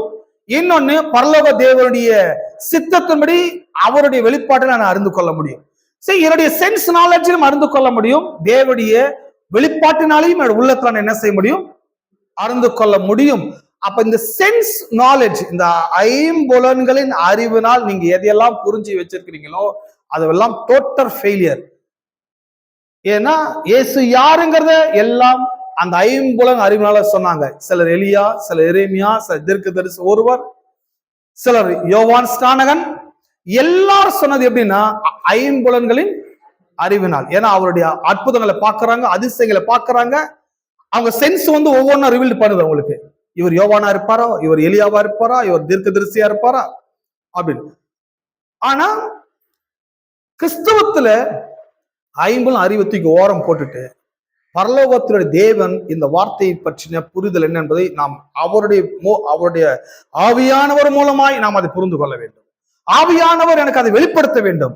அதை ஆவியானவருடைய கண்களால் நான் பார்க்க வேண்டும். சோ எல்லாருமே நமக்குன்னு ஒரு கண்ணாடி வச்சிருப்போம். மஞ்ச கண்ணாடி, பூத கண்ணாடி, பச்சை கண்ணாடி. நாம போட்ட கண்ணாடினால நாம எழுத்த பார்த்தா நமக்கு ஏத்தப்படுது, அது நமக்கு தெரியும். ஆனா நம்ம கண்ணாடியை கழட்டி வச்சுட்டு நம்முடைய அறிவை ஓரம் கட்டிட்டு தேவனை இந்த வார்த்தை குறித்த சரியான புரிதலை பரிசுத்த ஆவியானவர் மூலமா எனக்கு வெளிப்படுத்த வேண்டும் என்று நாம் அப்படி ஒரு எதிர்பார்ப்போட நாம் இன்வால்வ் ஆகும் போது நிச்சயமாய் பரிசுத்த ஆவியானவர் வேத வார்த்தையின் ரகசியங்களை, சரியான புரிதல்களை பேதுருவுக்கு வெளிப்படுத்தினது போல் நமக்கும் அவர் அதை வெளிப்படுத்துவார். இதுக்கு முன்னால நம்ம கண்ணாடியை கழட்டி வச்சிடணும். நமக்குன்னு ஒரு கண்ணாடி இருக்கும், நமக்குன்னு சில அபிப்பிராயங்கள் இருக்கும், நமக்குன்னு சில அறிவு இருக்கும், நமக்குன்னு சில ஞானம் இருக்கும். நம்ம ஞானத்தோட, நம்ம அறிவோட, நம்ம புரிதலோட, நம்ம மதத்து கண்ணாடியோட நாம் போட்டு பார்த்தா நமக்கு ஏற்ற மாதிரிதான் நமக்கு தெரியும். சிலலாம் பார்த்தா அவங்களுக்கு ஏத்த மாதிரி சில வசனம் எடுத்து வச்சிருப்பாங்க, அவங்களுக்கு ஏத்த மாதிரியே அவங்க பேசுவாங்க, அவங்களுக்கு ஏத்த மாதிரியே சிந்திப்பாங்க, அவங்களுக்கு ஏத்த மாதிரி அவங்க பிரசங்கமும் பண்ணுவாங்க. இதுதான் நம்முடைய கண்ணாடின்றது. ஆகதான் கோயிலுக்கு வரும்போது கண்ணாடியை மாத்தணும்ன்றது. கோயிலுக்கு வரும்போது மட்டுமல்ல, வாழ்க்கையில அவருடைய கண்ணாடி போட்டுக்கணும். அவட கண்ணாடின்றது நான் இந்த கண்ணாடியை பத்தி பேசல. கடவுளுடைய ஆவியானுடைய அருள், கடவுளுடைய ஆவியானுடைய புரிதல், அந்த ஆவியானவர் அருளோட நாம் இந்த வேத வார்த்தைகளை நாம் கவனிக்க வேண்டும். இந்த சர்ச்ன்றது என்ன? எக்லீசியா. எக்லீசியா எக்லீசியான்னு சொன்னா அது ஒரு அரசாங்க பதம், அரசாங்க வார்த்தை. The ecclesia therefore is a secret group of entrusted with secret information critical for the operation of the kingdom. அதாவது ஒவ்வொரு ராஜ்யத்துக்கும் சில சீக்ரெட் குரூப் இருப்பாங்க, சீக்ரெட் இன்ஃபர்மேஷன் கொடுக்கறதுக்கு இருப்பாங்க, ஒரு ரகசிய மனிதர்கள் இருப்பாங்க. ஒவ்வொரு ராஜ்யத்துக்கும் ரகசிய மனிதர்கள் இருப்பாங்க. பாருங்க, இப்போ நமக்கு என்ன சொல்ல வரேன்னா, அமெரிக்கா தேசத்துல இருக்கிற சில யுத்தங்களை நம்ம எல்லாரும் பார்க்கிறோம், உலகம் முழுசும் பார்க்குது. உலகம் ஃபுல்லா தெரியுது அமெரிக்காவில் அந்த பிரசிடென்ட் வந்து தப்பு பண்றாரு, அவர் பண்ற தப்புன்னு உலகத்துக்கே தெரியுது. சரி, இதை கட்டுப்படுத்தவே முடியாதா, இதை கண்ட்ரோல் பண்ணவே முடியாதா அப்படின்னா அப்படியெல்லாம் கிடையாது. கண்டிப்பா கண்ட்ரோல் பண்ண முடியும். யாருங்க கண்ட்ரோல் பண்ண முடியும் அப்படின்னா, அந்த அமெரிக்கா தேசத்துல செனட்ங்கிற ஒரு குரூப் இருக்குது. அந்த செனட்ங்கிற குரூப் இந்த அமெரிக்கன் பிரசிடென்ட் பண்ற நடவடிக்கைகள்லாம் அவங்க வாட்ச் பண்ணி பேப்பர்ஸ் தயார் பண்ணிட்டு வராங்க. இந்த பேப்பர்ஸ் எல்லாம் தயார் பண்ணி இந்த செனட் என்கிற குரூப், இந்த சீக்ரெட் குரூப் சொல்லுவாங்க, ரகசிய குரூப். இவங்க யாருன்னு எந்த ராஜ்யத்துக்கும் இவங்க யாருக்குமே தெரியாது, ரொம்ப ரகசியமா இருக்கிறவங்க. இந்த சீக்ரெட் குரூப் என்ன பண்ணுவாங்கன்னு சொன்னா, அவங்க நினைச்சாங்கன்னா வித்தின் 24 hours 24 மணி நேரத்துல சட்டத்தை மாற்ற முடியும், சட்டத்தை இயக்க முடியும். முடிஞ்சா அவங்க அந்த அரசாங்கத்தை முழுவதும் என்ன செய்ய முடியும், கவிழ்த்து ஒரு புதிய அரசாங்கத்தை என்ன செய்ய முடியும், உருவாக்க முடியும். நீங்க நினைக்க கூடாது பிரசிடென்ட் தான் ஃபுல் பவர் இருக்குது சொல்லி. இல்ல, அந்த பிரசிடென்ட்டுக்கு பின்னால ஒரு குரூப் இருக்குது. அந்த குரூப் செனட் என்ன சொல்லுவாங்க. இந்த செனட்ங்கிறது எல்லா ராஜ்யத்திலையும் ரகசியமா இருக்கிற ஜனங்க, அவர்களுடைய சித்தத்தை நிறைவேற்றுவதற்கு தான் இவர் இருக்கிறார் ஒழிய இவருடைய ஓன் சித்தத்தை நிறைவேற்றுவதற்கு இவர் வரவே இல்லை. அது ஒரு ஜனநாயக நாடு. ஜனநாயக நாட்டுல ஜனங்களால் தேர்ந்தெடுக்கப்பட்ட அந்த பிரசிடென்ட் ஆனவர் அந்த ஜனநாயகத்துக்கு விரோதமாய் அவர் சில ரூலிங் பண்ணாருன்னு சொன்னா, அந்த டெமோக்ரஸி கண்ட்ரில, அந்த ஜனநாயக நாட்டிலேயே இந்த செனட்ங்கிற இந்த அரசியல் குரூப் ஆனது, இந்த கேபினட் ஆனது, இந்த இந்த இந்த கவர்மெண்ட் குரூப் ஜனமானது இந்த பிரசிடென்ட் என்ன பண்ண முடியும், முற்று முடியும், என்ன செய்ய முடியும், நீக்க முடியும். இப்போ அந்த மாதிரி நடந்து சொல்றாங்க. இப்போ சீக்கிரமா அவரை எடுக்கிறதுக்கு, அரசாங்கத்தை மாற்றுவதற்கு அங்க வேலை நடந்து கொண்டிருக்குது, அது நடக்கும்னு சொல்றாங்க. சரி, ஏன் நான் இப்ப அந்த அமெரிக்காவையும் அந்த செனட்டையும் அதெல்லாம் நான் பேசணும்னு சொன்னா, இயேசு கிறிஸ்து இந்த உலகத்துக்கு வரும்போது அவர் ஒரு ராஜா, ராஜ்யத்துடைய அரசர். இந்த தேவ ராஜ்யத்துடைய ராஜாவாக இயேசு இந்த பூமிக்கு வந்தது எதுக்காக சொன்னா, இங்க ஒரு செனட்டை ஃபார்ம் பண்றதுக்காக வந்திருக்கிறாரு. இங்க ஒரு கவர்மெண்ட் ஃபார்ம் பண்ண வந்திருக்கிறாரு. இங்க ஒரு பொலிட்டிக்கல் குரூப் ஆஃப் பீப்புளை சூஸ் பண்ண வந்திருக்கிறாரு. சில ஜனங்களை தேர்ந்தெடுத்து சில அரசியல் ஒரு கேபினட்டை உருவாக்கி ஒரு புதிய அரசாங்கத்தை இந்த உலகத்துல ஸ்தாபிக்கவே இயேசு கிறிஸ்து இந்த உலகத்துக்கு வந்திருக்கிறார். பாருங்க, கிறிஸ்தவம் எவ்வளவு மோசமா போயிடுச்சு பாருங்க. கிறிஸ்தவம்ன்றது ஒரு மதத்துல ஊறி போய் மதத்தை பிரஸ்தாபப்படுத்தி மதத்துல மக்களை கொண்டு போய் முக்கிறதுக்கு தான் மக்கள் ரெடியா இருக்கிறாங்க தவிர, இயேசு கிறிஸ்து எதற்காக வந்தாருங்கிறதையும் எதை ஃபார்ம் பண்ண வந்தார் என்பதை இன்னைக்கு கிறிஸ்தவம் அறியாமல் இருக்கிறதுனாலதான் கிறிஸ்தவத்தினுடைய தோல்விக்கும் கிறிஸ்தவத்தினுடைய மக்களுடைய பிரச்சனைகளுக்கான விடுதலை இல்லாமல் இருப்பதற்கும் மெயின் ரீசனே அவங்க யார் என்பது திருச்சபையில போதகர்கள் அவளுக்கு சரியா போதிக்க தவறு விட்டார்கள். அதான் பிரச்சனை. ஆனா இயேசு இந்த உலகத்துக்கு எதற்காக வந்தார்? ஒரு கேபினெட்டை ஃபார்ம் பண்ண, எலெக்ஷன் கேபினெட் ஃபார்ம் பண்ண. அந்த கேபினெட்ல நம்ம எல்லாம் இருக்கிறோம். நம்ம எல்லாரும் கடவுளால் சூஸ் பண்ணப்பட்ட ஒரு நியூ கவர்மெண்ட் கேபினெட் பீப்புளா நாம இருக்கிறோம். இயேசு கிறிஸ்து ஏன் வந்தார் இந்த உலகத்துல? ஒரு செனட், ஒரு ரகசிய ஒரு குரூப் ஆஃப் பீப்புள். ஒவ்வொரு ராஜ்யத்துல ரகசிய குரூப் இருப்பாங்க, அவங்க செனட் சொல்லுவாங்க. நாம ரகசியமான மனிதர்கள் கிடையாது, வெளியரங்கமாய் செயல்படுத்த முடியும், வெளியரங்கமா செய்யக்கூடியவர்களா இருக்கிறோம். ஒரு செனட்டை ஃபார்ம் பண்ண, அது மட்டுமல்ல, இந்த உலகத்துல கடவுள் சித்தத்தை கொண்டு செல்ல, எல்லாம் உலகத்துல கடவுள் சித்தத்தை, இயேசு கிறிஸ்துடைய விருப்பத்தை, பரலோக ராஜ்யத்தினுடைய சித்தத்தை இந்த உலகம் முழுவதும் கொண்டு செல்லக்கூடிய ஒரு ரெஸ்பான்சிபிலிட்டியை இந்த செனட் ஆகிய நமக்கு, ஒரு நியூ கேபினட் பீப்புள் ஆகிய நமக்கு இருக்கிற மிகப்பெரிய பொறுப்பா இருக்கிறது. நாம் எல்லாரும் தேவ ராஜ்யத்தின் பிரஜைகளாய் இருப்பது மட்டுமல்ல, குடிமக்களாய் இருப்பது மட்டுமல்ல, அந்த அரசாங்கத்துல ஒரு மிக முக்கியமான போர்ட் மெம்பர்ஸாக இந்த பூமியில நாம் வாழ்ந்து கொண்டிருக்கிறோம். எதுவுமே நம்புகிறீர்கள்? அவங்களுக்கு தான் சாவி கொடுக்கிறாரு. அந்த போர்ட் மெம்பர், நான் ஒரு போர்ட் மெம்பரா இருக்கிறேன், நான் ஒரு கேபினட்டா இருக்கிறேன், நான் கடவுளுடைய ராஜ்யத்தின் ஒரு அவயவமா இருக்கிறேன், ஒரு சிட்டிசனா இருக்கிறேன், இயேசு கிறிஸ்துவின் சரீரத்தின் ஒரு பாகமா இருக்கிறேன், ஒரு அங்கமா இருக்கிறேன், அவரால் தெரிந்து கொள்ளப்பட்டிருக்கிறேன், அவரால் நான் அழைக்கப்பட்டிருக்கிறேன், அவரால் நான் ரட்சிக்கப்பட்டிருக்கிறேன், அவர் நீதி எனக்கு கொடுக்கப்பட்டிருக்குது அப்படின்னா நான் யார்? நான் ஒரு தேவ ராஜ்யத்தின் குடிமகன். நான் யார்? அவருடைய ராஜ்யத்தோட அரசாங்கத்தினுடைய ஒரு கேபினட்ல ஒரு ஒன் ஆஃப் மெம்பரா இருக்கிறேன், மிக முக்கியமான பொறுப்புல நான் இருக்கிறேன். இப்படி இருக்கிறவங்களுக்கு தான் வேதம் சொல்லுகிறது, இந்த கல்லின் மேல் என் சபையை. இந்த அறிவு இருக்கும்போது பாருங்க, இவங்களுக்கு கடவுள் சொல்றாரு கீ தரண்டாரு. இந்த அறிவு உள்ளவனுக்கு கையில கீ கொடுக்கிறாரு. ஏன் அறிவு உள்ளவனுக்கு கீ கொடுக்கணும்னு சொன்னா, அறிவு இல்லாதவனுக்கு கீ கொடுத்த பிரயோஜனமே கிடையாது. அறிவே இல்லை, அவனுக்கு சாவி கொடுத்து சாவி தொலைச்சு பண்ணி நிற்பான், சாவி எங்கே தொலைச்சாங்கன்னு சொல்லி தலையை சொரிஞ்சு நிற்பான். ஆகவேதான் பாருங்க, இந்த அறிவு உள்ளவன் யாருன்னு பாக்குறாரு, எவன் அறிவா இருக்கிறான்னு பாக்குறாரு, எவன் தெரிஞ்சிருக்கு, எவன் புரிதோல இருக்கிற பாக்குறாரு, எவன் என் கவர்மெண்ட் புரிஞ்சு வச்சிருக்கிறான், எவன் என்ன சரியா அறிந்து வைத்திருக்கிறான், எவன் என்ன கரெக்டா யாருன்னு ஃபைண்ட் அவுட் பண்ணி சொல்றான். பாத்தீங்களா, அந்த யூதயா, சசரியா, கலிலியா, பிலிப்பி, லட்சக்கணக்கான ஜனங்களுக்கு கிடைக்காத சாவி ஒரு ஆளுக்கு கிடைக்குது, பேதுருக்கு. ஹலோ, ஒரே ஒரு ஆளுக்கு தான் சாவி கிடைக்குது. ஏன் யூதயாவுக்கு கொடுக்கல, சசரியா கொடுக்கல, கலிலியாவுல சாவி யாருக்கு கொடுக்கலன்னா, எவனுக்கும் அறிவு கிடையாது. அறிவு இல்லாதவனுக்கு சாவியை கொடுத்தா, எத்தனை சாவி கொடுத்தாலும் என்ன பண்ணுவானுங்க, அவனுங்க தொலைச்சு நிப்பானுங்க, தலையை சொஞ்சி நிப்பானுங்க. கடவுள் பாருங்க, சாவி அவங்க எல்லாம் கொடுக்கல, கொடுத்த சாவிக்கான வேல்யூ குறைக்கல. அவரு சாவி யாருக்கிட்ட போகணுமோ அவங்ககிட்ட கரெக்டா பண்ணி கொடுக்குறாரு. அது மட்டும் இல்ல, அந்த 12 பேர் இருக்கிறாங்க, 12 பேர் ஒரு ஆளுக்கு சாவி கொடுக்குறாரு. அந்த 12 பேர் கூட 11 பேர் தப்பான அபிப்பிராயம் இருக்கிறாங்க. பட் பேதுரு சொல்றான், நீ ஜீவனுள்ள தேவனுடைய குமாரனாகிய கிறிஸ்து என்று நான் சொல்லுகிறேன்.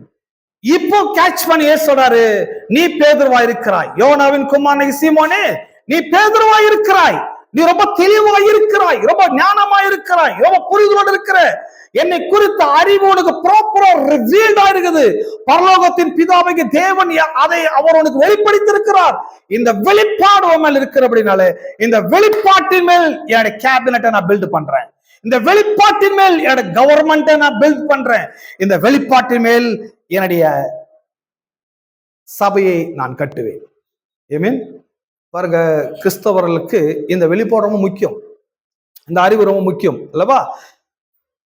ஏன் கட்டிட்டு சொல்றாரு, இந்த வெளிப்பாடு உள்ளவனுக்கு சொல்றாரு, பரலோக ராஜ்யத்தின் திறவுகோள்களை நான் உனக்கு தருவேன். எல்லா பரலோக ராஜ்யத்தின் திறவுகோள்களை நான் உனக்கு தருவேன். உனக்கு நான் யாருங்கிற அறிவு உனக்கு இருக்கிறதுனால கீ உங்களை நான் கொடுக்குறேன். உன் கையில கீ இருந்தா நீ இந்த கீய அறிவோடு யூஸ் பண்ண முடியும். அறிவு உள்ளவனுக்கு இந்த கீ உபயோகப்படுத்த முடியும். அறிவு இல்லாத இந்த கீ என்னன்னா உனக்கு விளங்காது. அப்போ திறவுகளை தருவேன். பூலோகத்துல நீ கட்டுகிறது எதுவோ பரலோகத்துல அவைகள் கட்டப்பட்டிருக்கும், பூலோகத்துல நீ கட்டவிழ்ப்பது எதுவோ பரலோகத்திலையும் கட்டவிழ்க்கப்பட்டிருக்கும்.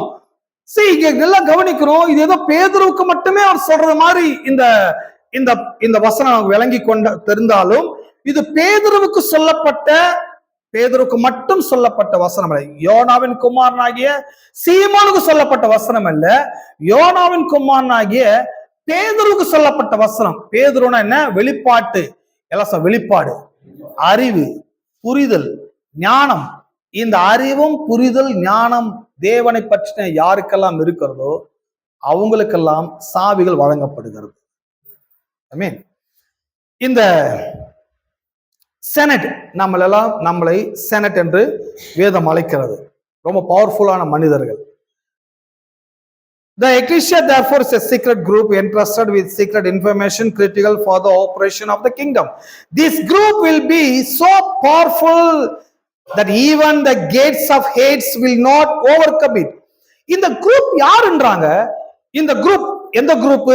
இந்த செனட்ங்கிற குரூப், சபை. எல்லாரும் சபை, எல்லாரும் நான் சபை, நான் சபையாக இருக்கிறேன். சபையா இருக்கிறீங்களா? நீங்க சபை, நீங்க ராஜ்யத்தின் குடிமக்கள், நீங்கள் கடவுளால் தெரிந்து கொள்ளப்பட்டவர்கள், நீங்கள் கடவுளால் அழைக்கப்பட்டவர்கள், நீங்கள் கடவுளுடைய அரசாங்கத்தினுடைய ஒரு மிக முக்கியமான போர்டு மெம்பராக, ஒரு கேபினட்டாக நீங்கள் இருக்கிறீர்கள். ஒவ்வொருவருக்கும் அது பொருந்தும், ஒவ்வொருவருக்கும் அது சொல்லப்பட்டுள்ளது. இவங்களை யார் என்று சொல்றாங்க அப்படி சொன்னா, this group will be so powerful that even the gates of Hades will not overcome it. இவங்க யாருன்னா, பாதாளத்தின் வாசல்களை நிர்மூலமாக்குகிறவர்கள். பாதாளத்தின் வாசல்கள் இவர்களை மேற்கொள்ளாது. எல்லாச பாதாளத்தின் வாசல்கள், எல்லாச பாதாளத்தின் வாசல். பாதாளம் ஒண்ணு இருக்குது அல்லவா, பரலோகம் ஒண்ணு இருக்குது, எல்லாருக்கும் தெரிகிற மாதிரி பாதாளம் ஒண்ணு இருக்குது. பாதாளம்ன்றது மிகவும் சக்தி வாய்ந்தது, மிகவும் வலிமையானது, அழிக்கிற சக்தி, அது நாச மோசத்தை ஏற்படுத்துகிற சக்தி பாதாளத்துக்கு இருக்கிறது. ஆனால் இப்பேற்பட்ட அழிக்கிற சக்தி, நாச மோசத்தை ஏற்படுத்துகிற இந்த பாதாள சக்தி கூட இந்த திறவுகோலை பெற்றவனுக்கு அல்லது சபையா இருக்கிறவனை இந்த பாதாளம் ஒரு நாள் என்ன செய்யாது? எல்லாம் மேற்கொள்ளாது. ஒருத்தர் தான் சொல்றீங்க, எல்லாம் மேற்கொள்ளாது அப்படின்னா சபையை அப்படி சொன்னா இந்த விசுவாசிகளை, இயேசு கிறிஸ்துவினுடைய பிள்ளைகளை பாதாளம் கூட மேற்கொள்ளாது. ஏன்னா இந்த பாதாளத்தின் வல்லமை விட இவங்க ரொம்ப வல்லமையானவர்கள்.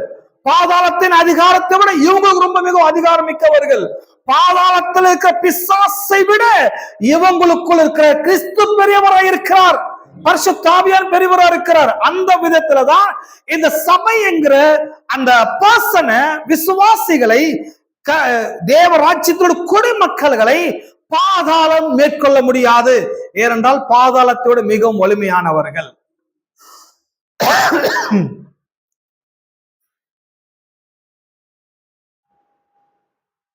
பாதாளத்தை விட மிகவும் வலிமையானவர்கள். நம்புகிறீர்களா? பாருங்க, உலகம் முழுவதும் ட்ரம்ப் பண்ற அந்த தவறான அந்த நிர்வாகத்தினால உலகம் முழுவதும் புலம்பிக் கொண்டிருக்கிறாங்க. உலகம் முழுவதும் இன்னைக்கு அமெரிக்காவை திட்டிக் கொண்டிருக்கிறாங்க. ஆனா அழுது கொண்டிருக்க உலகமும் அழுகுறாங்க. நீங்க நினைக்கிறீங்களா அமெரிக்காவில் ஒரு குரூப் அழுகுதுன்னு நினைக்கிறீங்களா? அமெரிக்காவில் ஒரு குரூப் புலம்பிக் கொண்டு நினைக்கிறீங்களா? அந்த செனட்ங்கிற குரூப் புலம்புறது இல்ல, அழுகிறது இல்ல. இந்த கவர்மெண்ட் எப்படி மாத்தலான்னு அவங்க பிளான் பண்ணி இருக்கிறாங்க. ஏன்னா அவங்க அந்த பவர் இருக்கிறதுனால அவங்க புலம்ப வேண்டிய அவசியம் அவங்களுக்கு கிடையாது. யார் புலம்புவாங்க? பவர் இல்லாதவங்க, அதிகாரம் இல்லாதவங்க, சாதாரண மனிதர்கள் புலம்புவாங்க. ஆனா செனட்ங்கிற குரூப் ஆஃப் பீப்புள், அந்த கேபினட், அந்த அரசாங்க மக்கள், அந்த அதிகாரம் உள்ளவர்கள், சட்டத்தை இயக்க முடியும், மாற்ற முடியும், அமல்படுத்தப்பட முடியும் என்கிறவர்கள், அவங்க ட்ரம்புடைய தவறான நிர்வாகத்தை கண்டு அவங்க புலம்புறது இல்ல, அழுகிறது இல்ல. இது எப்படி சேஞ்ச் பண்ணலான்றத அவங்க வேலை பார்த்து கொண்டிருக்கிறார்கள். எதுக்காக நான் சொல்ல வரேன் இந்த விஷயத்தன்னா, 2000 வருஷம் ஆச்சு இயேசு கிறிஸ்து கல்வாரி சிலுவையில ரத்தம் சிந்தி மரித்து உயிர் தந்து பாரமேறி போய் 2000 வருஷம் ஆகுது. 2000 வருடங்களாக இந்த உலகத்துல சபைகள் ஸ்தாபிக்கப்பட்டு, போதனைகள் அமுல்படுத்தப்பட்டு, பிரசங்கள் நடந்து கொண்டிருக்கிறது. ஆனா 2000 வருஷமாவே இந்த உலகத்தில் இயேசுவை பற்றி பிரசங்கங்கள் நடந்து கொண்டு வந்திருந்தாலும், உண்மையாகவே இந்த உலகத்தில் கிறிஸ்தவர்கள் இயேசுவை அப்படி சரியா புரிந்து வைத்திருக்கிறார்களா? உண்மையாகவே இந்த உலகத்துல அவங்க பரலோக ராஜ்யத்தை இயக்குகிறார்களா? உண்மையாகவே இந்த உலகத்துல கிறிஸ்தவர்கள் வெற்றிகரமான வாழ்க்கை வாழுகிறார்களா என்றால் நிச்சயமா அவர்கள் அப்படி வாழ்வது கிடையாது. ஏனென்றால் இந்த கிறிஸ்தவர்களுக்கு இப்படி எல்லாம் அதிகாரம் இருக்குதுன்னு அவங்களுக்கு தெரியாம இருக்கிறது. அவங்க என்ன சொல்லி கொடுக்குறாங்க? உன்னுடைய எல்லா பிரச்சனைக்காக கடவுள் இடத்துல கண்ணீர் விட்டு கதறி மன்றாடி பிரேயர் பண்ணு. கடவுள் உன் கண்ணீரை கண்டு உன்னுடைய பிரச்சனையை அவர் என்ன செய்வார்? மாத்துவார். சாவியை கையில கொடுத்தவர் கண்ணீர் விட சொல்லுவாரா? முதல்ல அதை யோசித்து பாருங்க. சாவி கையில கொடுக்கிறாரு. உன் தேவைக்கு கண்ணீர் விட்டு பிரேயர் பண்ணு சொல்ல வர இல்லங்க. சாவி கொடுக்கலன்னா கண்ணீர் விட்டு பிரேயர் பண்ணலாம், ஏதாவது மிரக்கல் நடக்கும்னு சொல்லி. பட் சாவி எதுக்கு? இந்த சாவின்ற வார்த்தை இங்க வந்ததுனால, இந்த திறவுகோல் என்ற வார்த்தை வந்ததுனால உலகம் ஆட்டோமேட்டிக்கா இயங்காது. உலகம் எல்லாமே சில விதிகளுக்குட்பட்டுதான் உலகம் என்ன செய்யப்பட்டு கொண்டிருக்கிறது, இயங்கி கொண்டிருக்கு. மோஸ்ட் ஆஃப் கிறிஸ்டியானிட்டி பீப்புள், ஏராளமான கிறிஸ்தவ ஜனங்கள் இன்னைக்கு எதை எதிர்பார்க்கிறாங்கன்னா ஒரு அற்புதத்தை எதிர்பார்த்து கொண்டிருக்கிறாங்க. ஏன்னா அவங்களுக்கு சாவியை எப்படி யூஸ் பண்ணணும்னு இன்னும் அவங்களுக்கு அறிவு இல்ல. பாருங்க, நீங்க எல்லாம் கோயிலுக்கு வந்திருக்கிறீங்க, வீட்டை பூட்டிட்டு வந்திருக்கிறீங்க. வீட்டை பூட்டிட்டு வந்த நீங்க சாவியும் கையில வச்சிருப்பீங்களவா? பத்திரமா இருக்குத சாவி எல்லார்கிட்டையும். சாவி பத்திரமா வச்சிருக்கிறவங்க நீங்க வீட்டுக்கு போய் நின்று பிரேயர் பண்ணுவீங்களா? ஏசுவி நாமத்தை கதவை திறன்னு சொல்லுவீங்களா? அல்லாஹ் அக்பர், அலிபாபா 40 திருடங்கள் ஒண்ணு சொல்லுவாங்கல்ல, ஒரு மந்திரத்தை சொல்லி திறந்துடு சீசனுவீங்களா? அதான் மேஜிக் எதிர்பார்ப்பீங்களா? இல்லங்க. அப்படி எதிர்பார்த்தீங்கன்னா உங்களை விட பெரிய முட்டாள் யாருமே இருக்க மாட்டாங்க. பூட்டினது நீங்க, சாவி கையில இருக்குது. இப்ப வீட்டுக்கு போய் நீங்க அற்புதத்தை எதிர்பார்க்க போறது இல்ல, மேஜிக் எதிர்பார்க்க போறது இல்ல. பூட்டப்பட்ட நீங்க கையில வச்சுக்க சாவி எடுத்து ஆபரேட் பண்றீங்க. அந்த உங்களால 2 செய்ய முடியுது. உங்களால பூட்டவும் முடியுது, திறக்கவும் முடியுது. அந்த பூட்டுக்கு முன்னால போய் கதறது இல்ல, கண்ணீர் விடுறது இல்ல, மன்றாடுறது இல்ல, அங்க கூப்பாடு போடுறது இல்ல, அங்க பிரார்த்தனையும் பண்றது இல்ல. அங்க சாவி எடுத்து வேலை செய்ய ஆரம்பிக்கிறீர்கள், சாவியை யூஸ் பண்ண ஆரம்பிக்கிறீர்கள். அப்போ அது திறந்தாலேயே, உங்க வீட்டோட பூட்டப்பட்ட கதவு திறந்தாலேயே உங்களுக்கு வேண்டிய எல்லா வகையான சலுகைகளும் உங்க வீட்டுக்குள்ள இருக்கும். உங்களுக்கு நல்லா சில்லுன்னு வாட்டர் கிடைக்கும், உங்களுக்கு நல்லா ஏர் கண்டிஷன் போட்ட ஒரு ரூம் அறை இருக்கும், நல்ல சாப்பாடு கிடைக்கும், எல்லாமே உங்க அறைக்குள் இருக்குது, உங்க வீட்டுக்குள்ள இருக்குது. பட் பிரச்சனைன்னா இதை திறக்காம இதெல்லாம் நீங்க அனுபவிக்கவே முடியாது. இது திறக்கிறதுக்கு கொஞ்சம் அறிவு வேணும்ல. பட் இங்க நல்லா கவனிக்கணும், பரலோக ராஜ்யத்தின் திறவுகோல்களை நான் உனக்கு தருவேன். சாவியை ஏன் கொடுக்கிறாரு? உனக்கு வேண்டியதை நீ ஓபன் பண்ணு, உனக்கு வேண்டாத நீ லாக் பண்ணு. உனக்கு வேண்டியதை நீ திற, உனக்கு வேண்டாத பூட்டிடு. பூமியில நீ கட்டுகிறதோ பரலோகத்துல கட்டப்பட்டிருக்கும், பூமியில கட்டவிழ்க்கிறதோ பரலோகத்திலையும் கட்டவிழ்க்கப்பட்டிருக்கும். அப்படின்னா இந்த பூமியில வாழ்கிற நீ அற்புதத்துக்காக எதிர்பார்த்து கொண்டிருக்காத, அதிசயத்துக்காக எதிர்பார்த்து கொண்டிருக்காத, ஏதாவது மிரக்கல் நடக்குமா நானும் வாய போந்துட்டு இருக்காத. டக்குன்னு பாரு, கையில சாவி இருக்குது, உன் சாவி எடு. நீ எதுல சிக்கிட்டு இருக்கிற, எதுல நீ லாஸ் ஆயிருக்கிற, எதுல நீ கலக்கத்தோடு இருக்கிற, எதுல நீ சஃபர் ஆகி கொண்டிருக்கிற, இம்மிடியா விழுத்துக்கொண்டு சாவி எடுத்து திற, பூட்டு, ஓபன் பண்ணு அல்லது லாக் பண்ணு, லாக் பண்ணு இல்ல அன்லாக் பண்ணு, திறந்து விடு அல்லது பூட்டி விடு. இந்த திறக்க பூட்ட கற்றுக்கொள். இதுக்கு அறிவு வேணும். ஏன்னா உங்க வீட்டு கதவை திறக்கிறதுக்கு பிசிக்கலா உங்ககிட்ட கீ இருக்குது. வீட்டு கதவுன்ற திறக்கிறதுக்கு சரீர பிரகாரமாக பித்தளையோ இரும்புலையோ நீங்க சாவி வச்சிருப்பீங்க. ஆனா இப்ப நான் சொல்லுகிறது, இயேசுநாதர் சொன்னது, இது ஒரு பிசிக்கல் கீஸ் கிடையாது. இது சரீர பிரகாரமான பித்தளைக்கையோ இரும்புக்கையோ கிடையாது. இது ஒரு ஆவிக்குரிய திறவுகோல்கள், ஆவிக்குரிய திறவுகோல், ஸ்பிரிச்சுவல் கீஸ். இது வந்து இன்விசிபிளா இருக்கிறது, கண்களுக்கு புலப்படாமல் இருக்கிறது. ஆனா இந்த கண்களுக்கு புலப்படாமல் இருக்கிற இந்த கீஸ் ஆபரேட் பண்றதுக்கு எனக்கு அறிவு தேவைப்படுகிறது, எனக்கு புரிதல் தேவைப்படுகிறது, எனக்கு ஞானம் தேவைப்படுகிறது. இந்த அறிவையும் புரிதலையும் பாஸ்டர் நவீன்குமார் சர்ச்சு போனான்னு தெரியும். ஹலோ, எதுவுமே நம்புறீங்க? இங்க ஏன் இந்த மாதிரி அறிவு நமக்கு தேவை? இந்த ஸ்பிரிச்சுவல் கீஸை எடுத்து உங்களுக்கு வேண்டியதை நீங்கள் திறக்கலாம், உங்களுக்கு வேண்டாததை நீங்கள் பூட்டி விடலாம். இது ஒரு வேரோஸ் மாதிரி, ஒரு கிடங்கு மாதிரி. சில கிடங்குல இருந்து நமக்கு வேண்டாது வருதுன்னா இமிடியேட்டா நீங்க லாக் பண்ணலாம். தரித்திரம் உங்களை ஆட்கொண்டு, தரித்திரத்தால் நீங்கள் வாட்டி வதைக்கப்பட்டு, தரித்திரத்தால் நீங்கள் சீரழிஞ்சு கிடக்கிறீங்கன்னு சொன்னா, இயேசுவின் நாமத்தினால என் தேவன் தம்முடைய மகிமையின் ஐஸ்வரியத்தின்படி என் குறைவுகள் எல்லாம் கிறிஸ்து இயேசுவுக்குள் மகிமையில நிறைவாக மாற்றுவாருங்கிற அந்த சாவியை எடுத்து நீங்க ஓபன் பண்ணும்போது உங்கள் தரித்திரம் லாக் ஆக்கப்பட்டு ப்ராஸ்பரிட்டி அன்லாக் பண்ணப்படுகிறது. ஆமென். நோயினால் நீங்கள் வாதிக்கப்பட்டு, நோயினால் நீங்கள் பீடிக்கப்பட்டு, நோயினால் நீங்கள் சஃபர் ஆக்கப்பட்டு கொண்டிருக்கிறீர்கள் என்று சொன்னால், இந்த நோயிலிருந்து விடுதலை ஆவதற்கு ஏதாவது அற்புதம் நடக்குமான்னு கலங்க வேண்டியதில்லை. கல்வாரி சிலுவையில் இயேசு கிறிஸ்து மனு வர்க்கத்தோட பாவங்களை மட்டுமல்ல, எல்லா நோய்களையும் அவர் சுமந்து தீர்த்து விட்டார். எல்லா வலிகளையும் அவர் ஏற்றுக்கொண்டு விட்டார். அவர் சிந்தின ரத்தத்தாலே, அவருடைய தழும்புகளால் நான் குணமானேன், அவருடைய தழும்புகளால் நான் சுகமானேன். எல்லா தழும்புகளால் நான் சுகமானேன், நான் சுகமானேன், நான் சுகமானேங்கிற அந்த சாவி எடுத்து ஓபன் பண்ணுங்க. அந்த சாவியை போட கற்றுக்கொள்ளுங்க.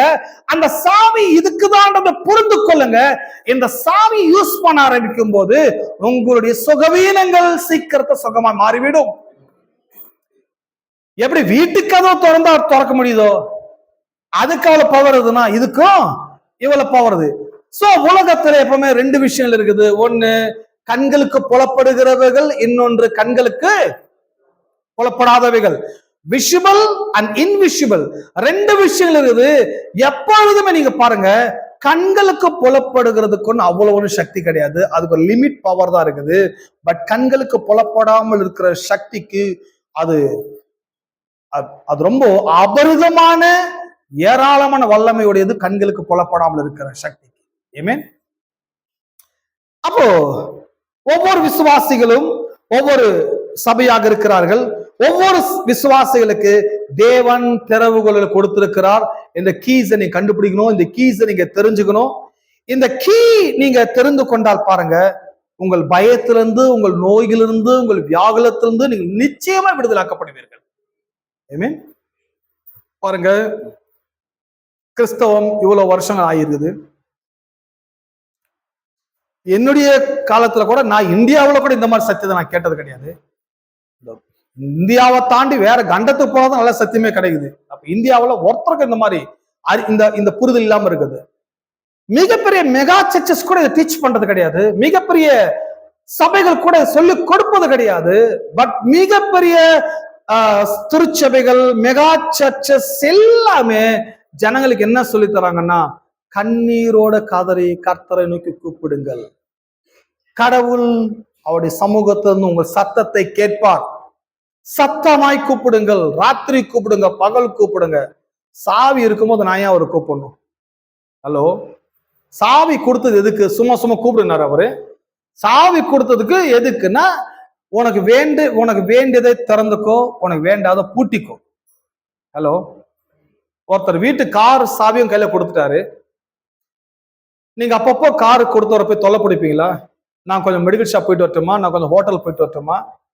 ஏப்பா சாவி தான் கையில கொடுத்தாச்சு, ஏப்பா தூக்கத்தை டிஸ்டர்ப் பண்ணு கேட்பாலே கேட்க மாட்டாங்களா? அப்படி அடுத்த முறை கேட்டு சாவி பிடிக்கிடுவாங்க. உங்களுக்கு எப்போ வேணுமோ அப்போ வந்து கேட்க தரேன்டுவாங்க இல்லவா? சாவி கொடுத்ததுக்கு சும்மா கூப்பிடுறது கிடையாதுங்க. சாவி என்ன எதுக்குன்னா, உங்களுக்கே அதிகாரம் இல்ல சார். சாவி கொடுக்கப்பட்ட அது ஒரு அதிகாரம், அதிகாரம். இந்த அதிகாரத்தை யூஸ் பண்ண தெரியாதனால கிறிஸ்தவர்கள், எனக்கு கொடுக்கப்பட்ட அதிகாரம் என்ன, எனக்கு கொடுக்கப்பட்ட சாவி என்ன, எனக்கு கொடுக்கப்பட்ட வல்லமை என்னன்ற தெரியாதனால கிறிஸ்தவர்கள் கண்ணீர் விட்டு கொண்டிருக்கிறாங்க, கதறி கொண்டிருக்கிறாங்க. இவங்க கூட சேர்ந்து பாஸ்டர் அழுகுறாரு. அதான் பெரிய பியூட்டி. பாஸ்டர் சேர்ந்து கண்ணீர் விட்டு, அந்த கோயில் மெம்பர்ஸ் எல்லாம் சேர்ந்து கண்ணீர் விட்டு, அவங்க கோயில் பாயெல்லாம் கண்ணீரால் நினைச்சு, அப்போதான் அவங்க திருப்தியா போறாங்க. ரொம்ப கண்ணீர் விட்டோம், ஆண்டவர் எப்படியாச்சும் அந்த கண்ணீருக்கு பதில் கொடுப்பாரு. பாருங்க, இந்த கண்ணீர் விடுற கிறிஸ்தவர்கள் சரி கண்ணீர் விடுதான் நல்லா ஆட்டான பாத்தீங்கன்னா அவங்க இன்னும் நல்லாவும் ஆகல. ஏன்னா தேவன் எங்கேயுமே சொல்லலையே கண்ணீர் விட்டு கதறி பெற்றுக்கொண்டு சொல்லியிருந்தா கண்ணீர் விடலாமே. அவர் ஏன் அப்படி சொல்லலைன்னா, உன் கண்ணீருக்கெல்லாம் இங்க ஆன்சர் கிடையாது. பரலோகம் கண்ணீருக்கெல்லாம் ரெஸ்பான்ஸ் பண்ணாது. பரலோகம் உனக்கு இருக்கிற அறிவுக்கு மட்டும்தான் ரெஸ்பான்ஸ் பண்ணும். உன்னுடைய விசுவாசத்துக்கு மட்டும்தான் பரலோகம் உனக்கு என்ன செய்யும்? ரெஸ்பான்ஸ் பண்ணுகிறது. பரலோகம் உனக்கு சாவி கையில கொடுத்திருக்குது. இந்த சாவி என்றதை நீ புரிஞ்சுக்கணும். புரிஞ்சுக்கலன்னா அது எங்க போனா புரியுமோ அங்க நீ போகணும். கோயிலுக்கு போனா போக தெரிஞ்சா கோயிலுக்கு, நல்ல கோயிலுக்கு பார்த்து போங்க. இல்லைன்னா பாஸ்டர் நவீன்குமார் பண்ற சர்ச்சைக்கு போனீங்கன்னா அங்க கீயை பற்றி நல்லா போதிக்கிறாரு. அந்த கீ யூஸ் பண்றதை பற்றி போதிக்கிறாரு. ஒருவேளை கோயிலுக்கு வர முடியாதுங்க, உலகத்தில் எங்க இருந்தாலும் பரவாயில்ல, நம்ம யூடியூப் சேனல் மூலமா என்ன பண்ணலாம், இதை செய்திகளை கேட்கலாம், இது மூலமா நீங்கள் புரிந்து கொள்ளலாம், இது மூலமா சாவிகளை உபயோகப்படுத்தலாம். சாவிகளை யூஸ் பண்ண ஆரம்பிக்கும் போது என்னுடைய குழப்பங்கள், என்னுடைய சிக்கல்கள், என்னுடைய கண்ணீர் இவைகள் நான் விடுதலாக்கப்படுகிறேன். சாவி யூஸ் பண்ணாத வரைக்கும் தாங்க பிரச்சனை. சாவி யூஸ் பண்ண தெரிஞ்ச பிறகு பிரச்சனையே கிடையாது. எதுவுமே நம்புகிறீர்கள்? ஆகவே சில கோயில் எல்லாம் போனா 1 மணி நேரம் பிரசங்கம் பண்ணிட்டு 1 மணி நேரம் பண்ண பிரசங்கத்தில் எதுவும் நடக்காதனால ஆஃப்டர் பிரசங்கத்துக்கு அப்புறம் என்ன பண்றாங்க, ஜனங்க கீழே நின்றுட்டு பிரசங்காட்ட ஒரு சின்ன ஜபத்தை பண்ணிட்டு போவாங்க. அவங்களுக்கு என்ன நம்பிக்கைன்னா, இந்த 1 மணி நேரம் பண்ண பிரசங்கம் நடக்காது, ஐயா கடைசியா ஒரு ஜபம் பண்ணான்னா இது தப்புங்க, போய். ஏன்னா 1 ஹவர்ல நடக்காது, 5 நிமிஷத்துல நடக்கவே நடக்காது. அப்படி 5 நிமிஷத்துல நடக்கும்னா இந்த 1 ஹவர் பண்றது வேஸ்ட். பேசாம இதை க்ளோஸ் பண்ணி அதை பண்ணிடலாம். ஏன்னா ஒர்க் அவுட் ஆகுது நமக்கு தேவை. என்னத்துக்கு கத்தி கித்தி பிரச்சாரம் பண்ணிட்டு டயர்டாகி நம்ம டயர்டாகி போறது. 5 நிமிஷம் பண்றது வேலையே இல்லை, ரொம்ப ஈஸி. ஆனா திருச்சபைகளை போதகர்கள் அதுக்கு ரொம்ப ப்ரையாரிட்டி கொடுக்குறாங்க. அதுக்கு ஒரு சேரை போட்டு உட்காந்து அவருக்கு முன்னால கியூ கட்டி நின்றுட்டு அவங்களுக்கு என்னன்னா, பாஸ்டர் நவீன் இதெல்லாம் பண்ற மாட்டாருங்க, ஒரு பிரச்சாரம் பண்ணிட்டு அவர் பாட்டு போயிடுறாருங்க. சோ நான் என்ன பண்றேன், பிரச்சாரம் பண்ணிட்டு போறது இல்லைங்க, அவங்களுக்கு சாவியை எப்படி யூஸ் பண்ண சொல்லி கொடுக்குறேன். டைமை வேஸ்ட் பண்ணாதீங்கன்றேன். நிக்காதீங்க, டைம் வேஸ்ட் பண்ணாதீங்க. சாவியை யூஸ் பண்ண அறிவு வந்த பிறகு போய் உபயோகப்படுத்துங்க, வெற்றிகரமான வாழ்க்கை வாழுங்க. அதை சொல்லிட்டு போது பெட்டர் நான் நம்புறேன். ஆனா பல கோயில் அதை சொல்ல தெரியாதனால என்கிட்ட நின்று பிரார்த்தனை பண்ணிட்டு போங்கன்றாங்க. ஆனா பாருங்க, 1 ஹவர்ல நடக்காது, அந்த 2-3 நிமிஷம் ஜபத்துல கண்டிப்பா நடக்க போறது கிடையாது. அப்போ இந்த விசுவாசிகளை பற்றி சொல்லும் போது, பாதாளத்தின் வாசல்கள் அவைகளை மேற்கொள்வதில்லை. எல்லாம் பாதாளத்தின் வாசல்கள் பிசாசனோட வல்லமைகளை மேற்கொள்ளாதுன்றாங்க. அறிவுள்ளவனை பிசாசு மேற்கொள்ளாது, புரிதல் உள்ளவனை, தேவனை பற்றின அறிவுள்ளவனை இந்த பாதாளமே மேற்கொள்ளாது. பாதாளத்தை விட விசுவாசிகள் வல்லமையானவர்கள். Amen. What is this secret information that Jesus gives his cabinet? He says, I will give you the keys of kingdom of heaven. Whatever you bind on earth will be bound in heaven, and whatever you loose on earth will be loosed in heaven. He gives us the keys of the kingdom, not the keys to the kingdom. இதுல நாம் விளங்கிக் கொள்ள வேண்டும், ராஜ்யத்துக்குள் போவதற்கான சாவி கொடுக்கவில்லை. ஆனா ஏன்னா நாம் அனைவரும் ஆல்ரெடி எங்க இருக்கிறோம், ராஜ்யத்துக்குள் இருக்கிறோம். நாம் அனைவரும் ராஜ்யத்தின் குடிமக்களாக ராஜ்யத்துக்குள்ள இருக்கிறோம். ராஜ்யத்துக்குள்ள இருக்கிற நீங்க ராஜ்யத்துடைய பிரிவிலேஜஸ், ராஜ்யத்துடைய மேன்மைகள், ராஜ்யத்துடைய வல்லமைகள், ராஜ்யத்துடைய சலுகைகளை அனுபவிப்பதற்கு அந்த ராஜ்யத்துக்குள் இருக்கிற குடிமக்களுக்கு சில தரவுகளை கொடுக்கிறாங்க. பாருங்க, ராஜ்யத்துக்குள்ள இருப்பதனால் ராஜ்யத்துடைய சலுகைகள் நீங்க அனுபவிக்க முடியாது. திரும்ப சொல்றேன், காருக்குள்ள நீங்க உட்கார்ந்ததுனால காரை நீங்க ஓட்டிட்டு போகவே முடியாது. காருக்குள்ள உட்கார்ந்துக்கிற உங்களுக்கு 2 விஷயம் தேவை. ஒண்ணு, காரை ஓட்ட தெரியணும், இன்னொன்னு காருக்கான சாவி வேணும். இதுல 2த்துல எது ஒண்ணு மிஸ்டேக் ஆனாலும் நீங்க ப்ராப்பரா நீங்க போய் சேர இடத்துக்கு நீங்க போய் சேரவே முடியாது. ஒண்ணு கார் ஓட்ட அறிவு இருக்கணும், இன்னொன்னு அந்த கார் ஓட்டுறதுக்கான உரிமை எனக்கு இருக்க வேண்டும். அந்த விதத்துல நாம் அனைவரும் இப்ப எங்க இருக்கிறோம், ராஜ்யத்துக்குள்ளவே இருக்கிறோம். நாம் இப்ப ராஜ்யத்துக்கு வெளியில இல்ல, நம்ம எல்லாம் எங்க இருக்கிறோம், நாம் எல்லாரும் ராஜ்யத்துக்குள் இருக்கிறோம். இயேசு கிறிஸ்துவை சொந்த ரட்சகராக நீங்க எப்ப ஏற்றுக்கொண்டீங்களோ அந்த நிமிஷத்திலிருந்து நீங்க அனைவரும் கடவுளுடைய ராஜ்யத்தின் குடிமக்களாக மாறிவிட்டீர்கள். ராஜ்யத்துக்குள்ள வந்துட்டீங்க. ராஜ்யத்துக்குள்ள வந்திருக்கிற உங்களுக்கு கடவுள் சாவிகளை கொடுக்கிறார். இந்த சாவிகள் என்ன பண்றங்க, இந்த சாவிகளை கொடுத்து என்ன சொல்றாரு, உனக்கு என்னென்ன நீ செய்யணும்னு நினைக்கிறியோ அதெல்லாம் செய்யுறாரு. நீ நினைக்கிறத செய்யறது கிடையாது, தேவன் என்ன நினைக்கிறார். இந்த பூமி தேவன் எப்படி இருக்க வேண்டும் என்று விரும்புகிறார்.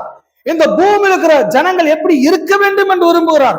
கடவுளுக்குன்னு சில சித்தம் இருக்கிறது, கடவுளுக்குன்னு சில எண்ணம் இருக்கிறது, அபிப்பிராயங்கள் இருக்கிறது. இந்த கடவுள் சித்தத்தையும் எண்ணங்களையும் அபிப்பிராயங்களையும் நிறைவேற்றுவதற்காகவே கடவுள் உங்களையும் என்னையும் தெரிந்து கொண்டு நம்முடைய கரத்துல அவர் திறவுகோலை கொடுக்கிறார். எதுவும் நம்புறீங்க? எல்லாம் சார் திறவுகோள்கள். அப்ப இந்த உலகத்துல அந்த தேவராஜ்யத்து குடிமக்களா இருக்கிற நாம எப்படி இருக்கக்கூடாதுன்னா செல்ஃபிஷா இருக்கக்கூடாதுன்னா, நமக்காக இல்ல, தேவனுக்காக, நமக்காக இல்ல, இந்த குடிமக்களுக்காக, இந்த உலகத்துக்காக, உலகத்தாருக்காக, உலக மக்களுக்காக, இந்த உலகத்துல என்னெல்லாம் நடக்கணும்னு நினைக்கிறீங்களோ அதுவெல்லாம் நீங்க லூஸ் பண்ணுங்க, அதெல்லாம் அவிழ்த்து விடுங்க. இந்த உலகத்தில் நடக்கிறதெல்லாம் உங்களுக்கும் நடக்க ஆரம்பிக்கும். ஏதோ செல்ஃபிஷ் லைஃப் இல்ல. இந்த உலகத்தில் மக்கள் இப்படி வாழ்றாங்க. இந்த உலகத்துடைய சிஸ்டம் என்ன? சுயநலம், தனக்கு கிடைத்தால் போதும்ங்கிற எண்ணங்கள் தான் இந்த உலகத்தோட சிஸ்டம்.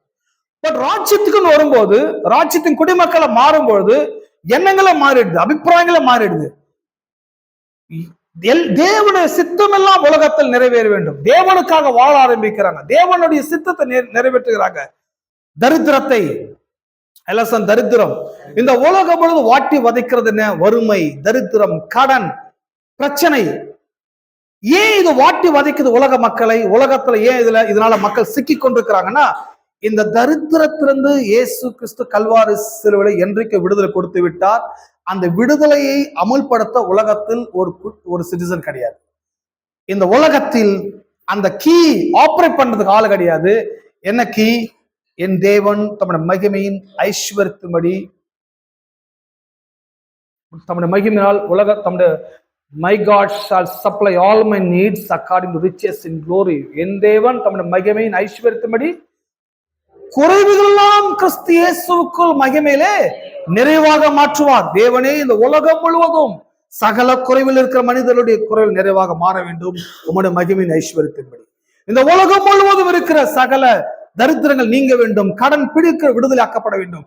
சோ ஒரு சிட்டிசன், ஒரு குடிமகன், ஒரு ராஜ்யத்தின் மனுஷன், ஒரு கவர்மெண்ட் அந்த கேபினட் அந்த பர்சன் இந்த உலகத்தோட வறுமைகளுக்காக, தரித்திரங்களுக்காக அந்த விடுதலை லூஸ் பண்ணும்போது, அதை ஓபன் பண்ணும்போது உலகம் முழுவதும் செல்வங்கள் தாண்டமாட ஆரம்பித்து விடும்.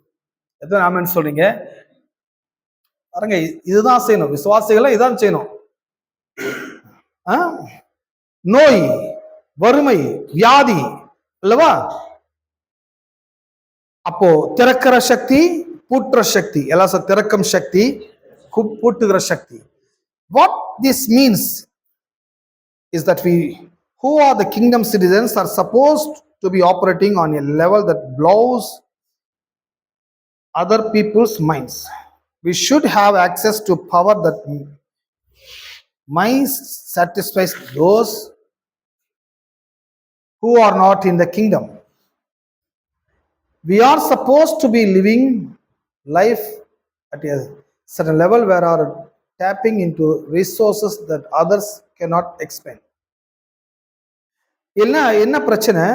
இதை இந்த கீஸை பற்றி இந்த உலகத்துக்கு மனிதனால் விளக்கி சொல்லவே முடியாது. இது ஒரு ரகசியம். சாவிகள் என்பது இது ஒரு ரகசியம், ரகசியம். இந்த ரகசியத்தை சொல்லதான் இயேசு உலகத்தை வந்தார். அதை பற்றி படிக்க போறோம், முடிச்சலாம். The key to keys is not having keys. The key to keys knowledge, knowing what the keys are for and how to use them. On another occasion Jesus told his cabinet. லூக்கா சுவிசேஷ புஸ்தகம் 8:10. லூக்கா 8:10. சூர்யா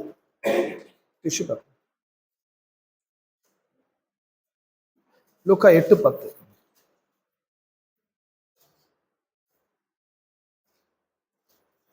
எல்லாம் திருப்பிடுங்களா?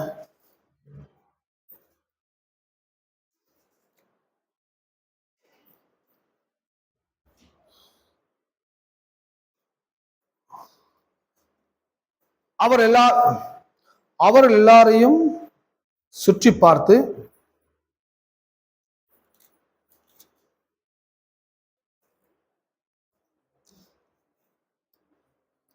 எட்டு 10 நான் வாசிக்கிறேன். அதற்கு அவர், தேவனுடைய ராஜ்யத்தின் ராஜ்யத்தின் ரகசியங்களை அறியும்படி உங்களுக்கு அருளப்பட்டது. மற்றபடி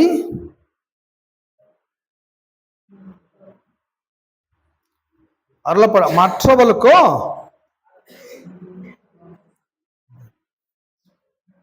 படிக்கிறேன். அப்போது 10 அதற்கு அவர் தேவனுடைய ராஜ்யத்தின் ரகசியங்களை அறியும்படிக்கு உங்களுக்கு அருளப்பட்டது. மற்றவர்களுக்கோ அவர்கள் கண்டும் காணாதவர்களாயும் கேட்டும் உணராதவர்களாயும் இருக்கத்தக்கதாக அவைகள் ஓமைகளாக சொல்லப்படுகிறது. என்ன சொல்ல வராரு? இந்த ராஜ்யன்றது இது ரகசியம். ராஜ்யங்கிறது இது ஒரு ரகசியம். இந்த ரகசியம் உங்களுக்கு அருளப்படுகிறது, உங்களுக்கு அது ரிவீல்டு பண்ணப்படுகிறது, வெட்ட வெளிச்சமா பிரசங்கிக்கப்படுகிறது. சிலருக்கு சில ஓமைகளாக சில கதைகளாக சொல்லி முடிக்கிறாங்க. சோ இந்த ரகசியம் இந்த ராஜ்யத்தின் குடிமக்களுக்கு என்ன பண்றாங்க? வெட்ட வெளிச்சமாக ரிவீல்டு பண்ணப்படுகிறது. எப்போ ஒரு ரகசியத்தை ரிவீல்டு பண்றாங்களோ அது ரகசியமே கிடையாது. முதல்ல ரகசியம்னா யாருக்கும் சொல்லாம இருந்தாதான் ரகசியம். சொல்லியாச்சுன்னா அது எப்படி ரகசியமா மாறிடும்? ரகசியம் கிடையாது அல்லவா? அப்ப இங்க என்ன சொல்ல வராரு? இந்த ஸ்பிரிச்சுவல் கீ, இந்த ஆவிக்குரிய சாவிங்கிறது ஒரு ரகசியம் தான். இந்த ஆவிக்குரிய சாவியின் ரகசியத்தை உங்களுக்கு சொல்லப்படுகிறது, உங்களுக்கு என்ன செய்யப்படுகிறது? அறிவிக்கப்படுது. ஆனா உலகத்துல நிறைய பேருக்கு இதை பற்றி அவங்க என்ன பண்றாங்க? அறியாமல் இருக்கிறாங்க. அவங்களுக்கு விதமா சொல்றாங்க, பட் அவங்களுக்கு புரிஞ்சுக்க முடியல. பட் உங்களுக்கு அறிவிக்கப்படுகிறது அப்படி சொல்லிட்டு மட்டுமல்ல, the kingdom of heaven is not a secret society, but its key had to be learned. தேவ ராஜ்யத்தின் குடிமக்கள், தேவ ராஜ்யத்தினுடைய பிள்ளைகள், இவங்க ஒரு சீக்ரெட் சொசைட்டியான ஒரு கிடையவே கிடையாது. இப்போ ஒண்ணு சொல்றாங்கல்ல, இந்த உலகத்துல ஒரு சீக்ரெட் குரூப் இருக்குது, அந்த குரூப் தான் உலகத்தையே ஏக்குறாங்க. அவங்கள இலுமினாட்டின்னு சொல்றாங்க, ஒரு சீக்ரெட் சொசைட்டி அப்படி சொல்றாங்க.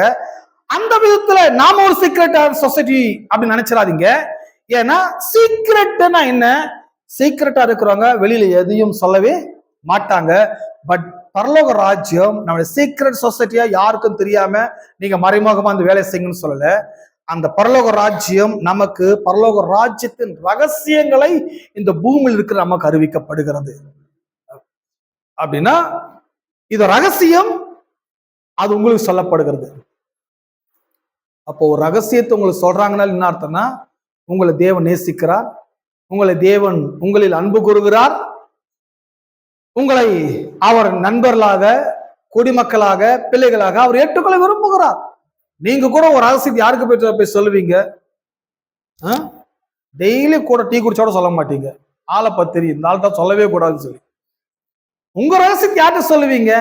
உங்களுக்குன்னு சில நம்பகத்தன்மையா இந்த மனிதர்கள் இருப்பாங்க, அவங்க தான் பேசுவீங்க. பாருங்க, நாம சூஸ் பண்ணி பேசுறோம். அந்த விதத்துல தான் தேவனும் நம்மளை பெயர் சொல்லி அழைத்து இருக்கிறார், அவருடைய குடிமக்களாக மாற்றிருக்கிறார், நமக்கு இந்த ரகசியத்தை கொடுக்கிறார். என்ன ரகசியம்? பரலோக ராஜ்யத்தை இப்படி ஆப்ரேட் பண்ணுங்க, பரலோக ராஜ்யத்தை எந்த விதத்துல ஆப்ரேட் பண்ணுங்க. பரலோக ராஜ்யத்துல நீங்க நினைச்சீங்கன்னா பரலோக ராஜ்யத்துல நீங்க சில விஷயத்தை கட்ட முடியும், சில விஷயத்தை கட்டவிழ்க்க முடியும். இந்த பூமியில உங்களுக்கு நோய் பெரிய பிரச்சனை இருக்குதா? இயேசுவின் நாமத்தினால நோய்களை நீங்க இங்க கட்டுனீங்கன்னா அங்க கட்டப்படும். இந்த ரகசியம் நிறைய பேருக்கு தெரியாது, அது நீங்க செய்யுங்க. இந்த உலகத்துல பணம் தான் பிரச்சனைனா நீங்க நினைச்சுன்னா ஒருமை இங்க கட்டுங்க, அங்க கட்டப்படும். கட்டிட்டு என்ன வேணுமோ அதை அன்லாக் பண்ணுங்க, செழிப்பை அவிழ்த்து விடுங்கள், செல்வம் உங்கள் வாழ்வை சூழ்ந்து கொள்ள ஆரம்பிக்கும். இந்த ரகசியத்தை பேதுருக்கு சொன்னது மட்டுமல்ல, சபைக்கு சொல்லுகிறார். இதை மட்டும் சொல்லி முடிச்சிடறேன். A secret is anything you do not know, especially if somebody else does. Secret society எப்படிப்பட்டதுன்னு சொன்னா, அவங்க செய்யறத யாருக்கும் என்ன பண்ண மாட்டாங்க, சொல்லவே மாட்டாங்க. பட் தேவராஜ்யம் அப்படிப்பட்டது கிடையாது. தேவட ராஜ்யம் தாம் செய்கிறதையும் செய்ய போகிறதையும் உங்களால் என்னவெல்லாம் செய்ய முடியும் என்பதையும் தேவனுடைய ராஜ்யம் நமக்கு வெளிப்படுத்தி கொண்டு வருகிறது. இது ஏதோ ஒதுக்கப்பட்ட மார்க்கமோ ஒதுக்கப்பட்ட ஒரு டேஞ்சரஸான குரூப்போ கிடையாது. தேவனுடைய ராஜ்யம் ரகசியங்களை நமக்கு வெளிப்படுத்துகிறது. அது மட்டுமல்ல, இந்த இந்த இந்த இந்த கேட்டகரி இதை புரிஞ்சுட்டீங்கன்னு சொன்னா, மிரக்கல்ஸ் எல்லாம் அற்புதங்கள், இந்த சீக்கிரட்டை சொல்றதுனால இங்க எது வீழ்ச்சி அடையுதுன்னா, அற்புதங்கள் வீழ்ச்சி அடைகிறது. எல்லாம் அற்புதங்கள் வீழ்ச்சி அடைகிறது. எந்த விதத்துல அற்புதத்தை வீழ்ச்சி அடைகிறது? நான் என்னைக்குமே அற்புதத்தை ப்ரமோட் பண்றதே கிடையாது, அற்புதங்களை சார்ந்து வாழுங்க நான் சொல்லி கொடுத்ததும் கிடையாது, இன்னைக்கு நேரத்துல பல வருஷமாவே. ஏன்னா இந்த சாவிகள் கொடுக்கப்பட்டதும் ரகசியங்கள் சொல்லுவதற்கும் எதுக்குன்னு சொன்னா, ஏதோ அற்புதம் நடக்கும் எதிர்பார்க்காதீங்க. உங்களுக்கும் சில ரகசியம் சொல்றது எதுக்குன்னா, அற்புதத்தை பார்த்து டைம் வேஸ்ட் பண்ணாதீங்க. இந்த ரகசியம் உங்களுக்கு தெரிஞ்சதுன்னா நீங்க உடனே ஆப்ரேட் பண்ணிக்கோங்க. ஏமே இந்த ஏன் அற்புதங்கள் வீழ்ச்சி அடையுது? Miracles fall into this category. இந்த கேட்டகரியில எது வராதுன்னா அற்புதம் வரவே வராது. பாருங்க, உலகத்துக்கு எல்லா திருச்சபைகளும் எதை பேஸ் பண்ணி எதை சார்ந்து இருக்கிறாங்கன்னா அற்புதங்களை சார்ந்து இருக்கிறார்கள். அந்த பிரசங்கியாருக்கு கூட ஒரு அசைன்மெண்ட் இருக்குது. அந்த பிரசங்க அசைன்மெண்ட் என்னன்னா, எப்படியாச்சும் அற்புதம் நடக்கணும் ஆண்டவரே, எப்படியாச்சும் ஒரு செத்து போன எழுப்பின ஆண்டவரே, அப்படி எழுப்பிட்டேன்னா 1000 பேர் கோயிலுக்கு வந்துருவாங்க அப்படின்றது பாஸ்டரோட மோட்டிவேஷன். பாஸ்டர்ஸ் கூட அதுக்காகவே அவங்க மோட்டிவேட் பண்ணப்பட்டு பிரேயர் பண்ணிட்டு மிரக்கல்ஸ்க்காக ஏங்கி கொண்டிருக்கிறாங்க. பட் நல்லா கவனிங்க, இந்த மிரக்கல்ஸ் இந்த கேட்டகரிக்கு வரவே வராது. நான் ஏற்கனவே சொன்னேன்லவா, வீட்டு சாவி கையில் இருக்கிறதுனால நீங்க வீட்டுக்கு போன பிறகு பூட்டை பார்த்து பிரார்த்தனை பண்ணுவீங்களா, இல்ல பூட்டை பார்த்து ஏதாவது மிரக்கல் நடக்க எதிர்பார்ப்பீங்களா, இல்ல உங்க பாக்கெட்ல இருக்கிற சாவி எடுத்து பூட்டை ஓபன் பண்ணுவீங்களா? ஹலோ, சாவி எடுத்து ஓபன் பண்ணுவீங்க. அங்க எது எது எது உங்களுக்கு அங்க தேவைப்படாதுன்னா, மிரக்கல் உங்களுக்கு தேவையே கிடையாது. யாருக்கு மிரக்கல் தேவை? சாவி தெரியாது இல்லாதவனுக்கு, ரகசியங்கள் தெரியாதவனுக்கு, தேவனை பற்றி அறிவு இல்லாதவனுக்கு தான் மிரக்கல் தேவை. அப்படின்னா இந்த மிரக்கல் கத்துற பிரசங்களை கவனிக்கணும். இந்த பிரசங்களுக்கு இன்னும் தேவனை பற்றின அறிவு அவங்களுக்கு இல்ல. தேவன் எதையெல்லாம் கொடுக்க வந்தாங்கிற நாலேஜ் அந்த பிரசங்கருக்கு இல்ல, இவருக்கும் இல்ல, அவரை சாதிக்கிற ஜனங்களுக்கும் இல்ல. பிரசங்காரும் அற்புதம் எதிர்பார்க்கிறாங்க, கிறிஸ்தவர்களும் அவங்க சபைக்கு போற மனிதர்களும் எதை எதிர்பார்க்கிறாங்க? அற்புதம் எதிர்பார்க்கிறாங்க. ஏன் அற்புதத்தை எதிர்பார்க்கிறாங்கன்னா, அவங்களுக்கு சாவி எப்படி யூஸ் பண்ணணுங்கிற அறிவு இல்ல. இயேசு கொடுத்துட்டு போன சாவி அவங்க பெறவும் இல்லை, அதை உபயோகப்படுத்தவும் இல்லை. A miracles is something that humans cannot explain. பாருங்க, ஒரு அற்புதம் நடந்துச்சுன்னா நீங்க ஏதாவது எக்ஸ்பிளைன் பண்ண சொல்லுவீங்களா? நீங்க உங்களுக்கு ஒரு மிரக்கல் நடக்குது, இப்போ திடீர்னு ஒரு 1 லட்சம் ரூபாவோ 10 லட்சம் ரூபாய் லாட்டரியில விழுது, இல்ல ஏதோ ஒன்று நடக்குது, சடனா உங்களுக்கு ஒரு வீடே யாரோ கிஃப்டா பண்ணிட்டாங்க, இதுதான் மிரக்கல். எப்படி நடந்துச்சுன்னு நீங்க கேட்டீங்கன்னா அதெல்லாம் உங்களுக்கு சொல்ல முடியுமா? மிரக்கல்ஸ் யாரால என்ன பண்ண முடியாது? எக்ஸ்பிளைன் பண்ண முடியாது. ஆனா an event or occurrence that seems to defy the laws of nature. These men had seen Jesus walk on water, heal the sick, raise the dead, shiver a tree by speaking to it, calm a storm, multiply bread, and many other miraculous things that were beyond the ken of human experience. இங்க வேதத்துல இந்த மிரக்கல்ஸை யாராலும் explain பண்ண முடியாது. மிரக்கல்னா miracle தான், நடந்துச்சியா எப்படி நடந்துச்சு தெரியாது. ஆனா நல்லா கவனிக்கணும், இயேசுநாதர் பண்ணின மிரக்கல்ஸ், அவர் சமுத்திரத்தின் மேல் நடந்தார், பிறகு அத்தி மரத்தை வேரோடு பட்டு போகும்படிக்கு செய்தார், பிறகு வியாதியஸ்தலை தொட்டு சுஸ்தமாக்கினார், பிறகு மரித்தவளை உயிர்ப்பித்தார், பிறகு 5 அப்பம் 2 மீனை 5000 பேருக்கும் பகிர்ந்து கொடுத்தார். இதெல்லாம் மிரக்கல்ஸ் தான். ஆனா அது அவர் எக்ஸ்பிளைன் பண்றாரு, இதெல்லாம் மிரக்கல்ஸ் தான். ஆனா இது மிரக்கல்ஸ் தான் எனக்கு மட்டும்தான் நடக்கும்னு சொல்லி கொடுக்கல. அவர் சொல்றாரு, என்னை விசுவாசிக்கிறவன் நான் செய்கிற கிரியைகளை தானும் செய்வான், இவைகளை பார்க்கிலும் பெரிய காரியம் செய்வான். இதெல்லாம் மிரக்கல் தான். ஆனா என்னால மட்டும்தான் நடக்கும்ன்றது கிடையாது. என்னை விசுவாசிக்கிறவன், என்னை அன்பு கூறுகிறவன், என்னை அறிந்து கொண்டவன் நான் செய்ததை காட்டிலும் பெரிய காரியம் செய்வான். அப்படின்னா நிறைய சாமியார்கள், நிறைய மதவாதிகள், நிறைய பேர் மிரக்கல்ஸ் பண்றாங்க. எப்படியா நடந்துச்சு? அது கடவுள் மகிமைங்க, அது நடந்துருங்க. அவங்களால எக்ஸ்பிளைன் பண்ண முடியாது, புரிஞ்சுக்கணும். அப்போ அவங்க ரிலிஜியன் பீப்புள். பட் இயேசு பண்ண எல்லா மிரக்கல்ஸ் ஃபைண்ட் அவுட் பண்ணி கோடிட்டு காமிச்சு அவர் சொல்றாரு, என்னால மட்டும்தான் தண்ணியில நடக்க முடியும், என்னால மட்டும்தான் 5 2 மீனை பெருக்க பண்ண முடியும், என்னால மட்டும்தான் அத்தி மரத்தை பேரோட பட்டு போக செய்ய முடியும், உங்களால முடியாதுன்னு சொல்லல. அவர் சொல்றாரு, என்னை விசுவாசிக்கிறவன் நான் செய்கிற கிரியைகளை, அப்படின்னா அவருடைய லிஸ்ட் எல்லாமே நான் செய்ய முடியும், அவருக்கு லிஸ்ட்ல இல்லாதது எல்லாமே நான் செய்ய முடியும். அப்படின்னா கிறிஸ்தவ வாழ்க்கை வெறும் மிரக்கல்ஸ் பேஸ் பண்ணி வாழ்க்கிற வாழ்க்கை அல்ல. கிறிஸ்தவ வாழ்க்கை விதிகளை அப்ளை பண்ணி, லாஸ் அண்ட் பிரின்சிபல்ஸ் ஃபாலோ பண்ணி, அந்த கோட்பாடுகளுக்கு உட்படுத்தப்பட்டு வாழ்கிற வாழ்க்கை. இந்த கோட்பாடுகளும் விதிகளும் யார் அப்ளை பண்ணாலும் அவங்களுக்கு நடக்கும். ஆமென். அப்போ திருச்சபை செய்ய வேண்டிய வேலை என்ன? விதிகளையும் கோட்பாடும் போதிக்கணுமே ஒழிய, நான் யோர்தான்ல இருந்து தண்ணியை கொண்டு வந்திருக்கிறேன், நான் எரிகோல இருந்து எண்ணெயை கொண்டு வந்திருக்கிறேன், போகும்போது எண்ணெயை எல்லாரும் வாங்கிட்டு போங்க, தண்ணி எல்லாம் ஐயாவோட தெளிச்சுட்டு போங்க, கரெக்டா பண்றாங்க, தெளிச்சு அனுப்பிச்சிடுறாங்க. வீட்டை சொல்ற என்னடா தண்ணி தெளிச்சு அனுப்பிச்சுக்கிறாங்கன்ற மாதிரி இப்ப வீட்டுல தெளிக்க வேண்டியதுல கோயில தெளிச்சிடுறாங்க ஓ அப்படின்னு. அவங்க தண்ணி மேல பட்டணும், ஆஹா ஏதோ நடக்கிறாங்க கிடையாதுங்க. இந்த புரிதலும் அறிவும் வெளிப்பாடும் இல்லாமல் வாழ்க்கையில வெற்றி பெறவே முடியாது. சாவி யூஸ் பண்றதை கற்றுக் கொடுக்குறேன். இன்னும் அடுத்த வாரம் வாங்க, இன்னும் அடுத்த வாரம் முக்கியமான கோட்பாடு போதிக்க போறோம். இந்த சாவிகளை பற்றின டீச்சிங்ஸ் முடித்துக்குள்ள உங்க வாழ்க்கையில இருக்க சிறையிருப்புகளை நீங்கள் ஓபன் பண்ண முடியும். எல்லா கட்டை நீங்க உடைச்சி, எல்லா நோய்களை நீங்க கட்டி, எல்லா தரித்திரத்தை நீங்க கட்டி, வாழ்க்கையில விலங்குட வாழ்றதுக்கான ஒரு பிளான் பண்ணி ஒரு அஜெண்டாவோட நான் ரொம்ப சீரியஸ் பிசினஸா பண்றேன்.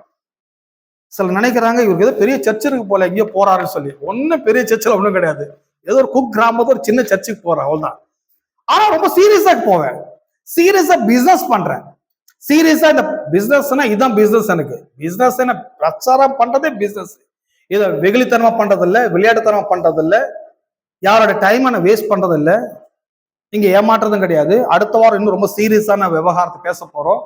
அந்த சீரியஸ் விவகாரம் என்ன, இந்த சாவியை எப்படி யூஸ் பண்ண முடியுன்றத அடுத்த வாரம் பேச போறோம். இதெல்லாம் கேட்டுட்டே வாங்க.